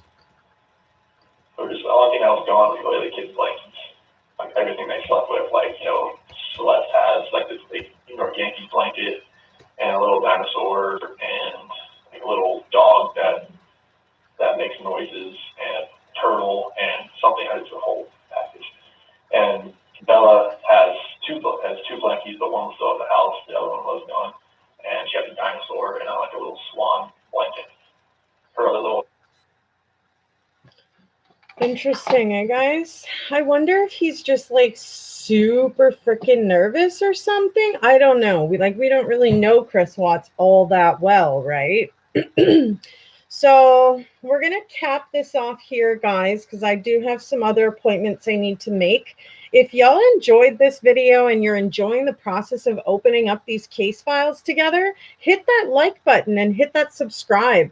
If you want to be notified, though, of all the posts, you have to click the bell and then also select all so that you are notified for all my posts and uploads and all of that. So it's really odd, his behavior, despite you know, what he's done. He's able to just talk so matter-of-factly about this entire situation. I can't pinpoint if it's nervousness or guilt, or maybe he likes the way Tammy looks and that's why he's, you know, he's so blah blah blah blah blah blah blah blah, blah and talking. I don't know, right? But definitely tell me your thoughts in the comment section, guys.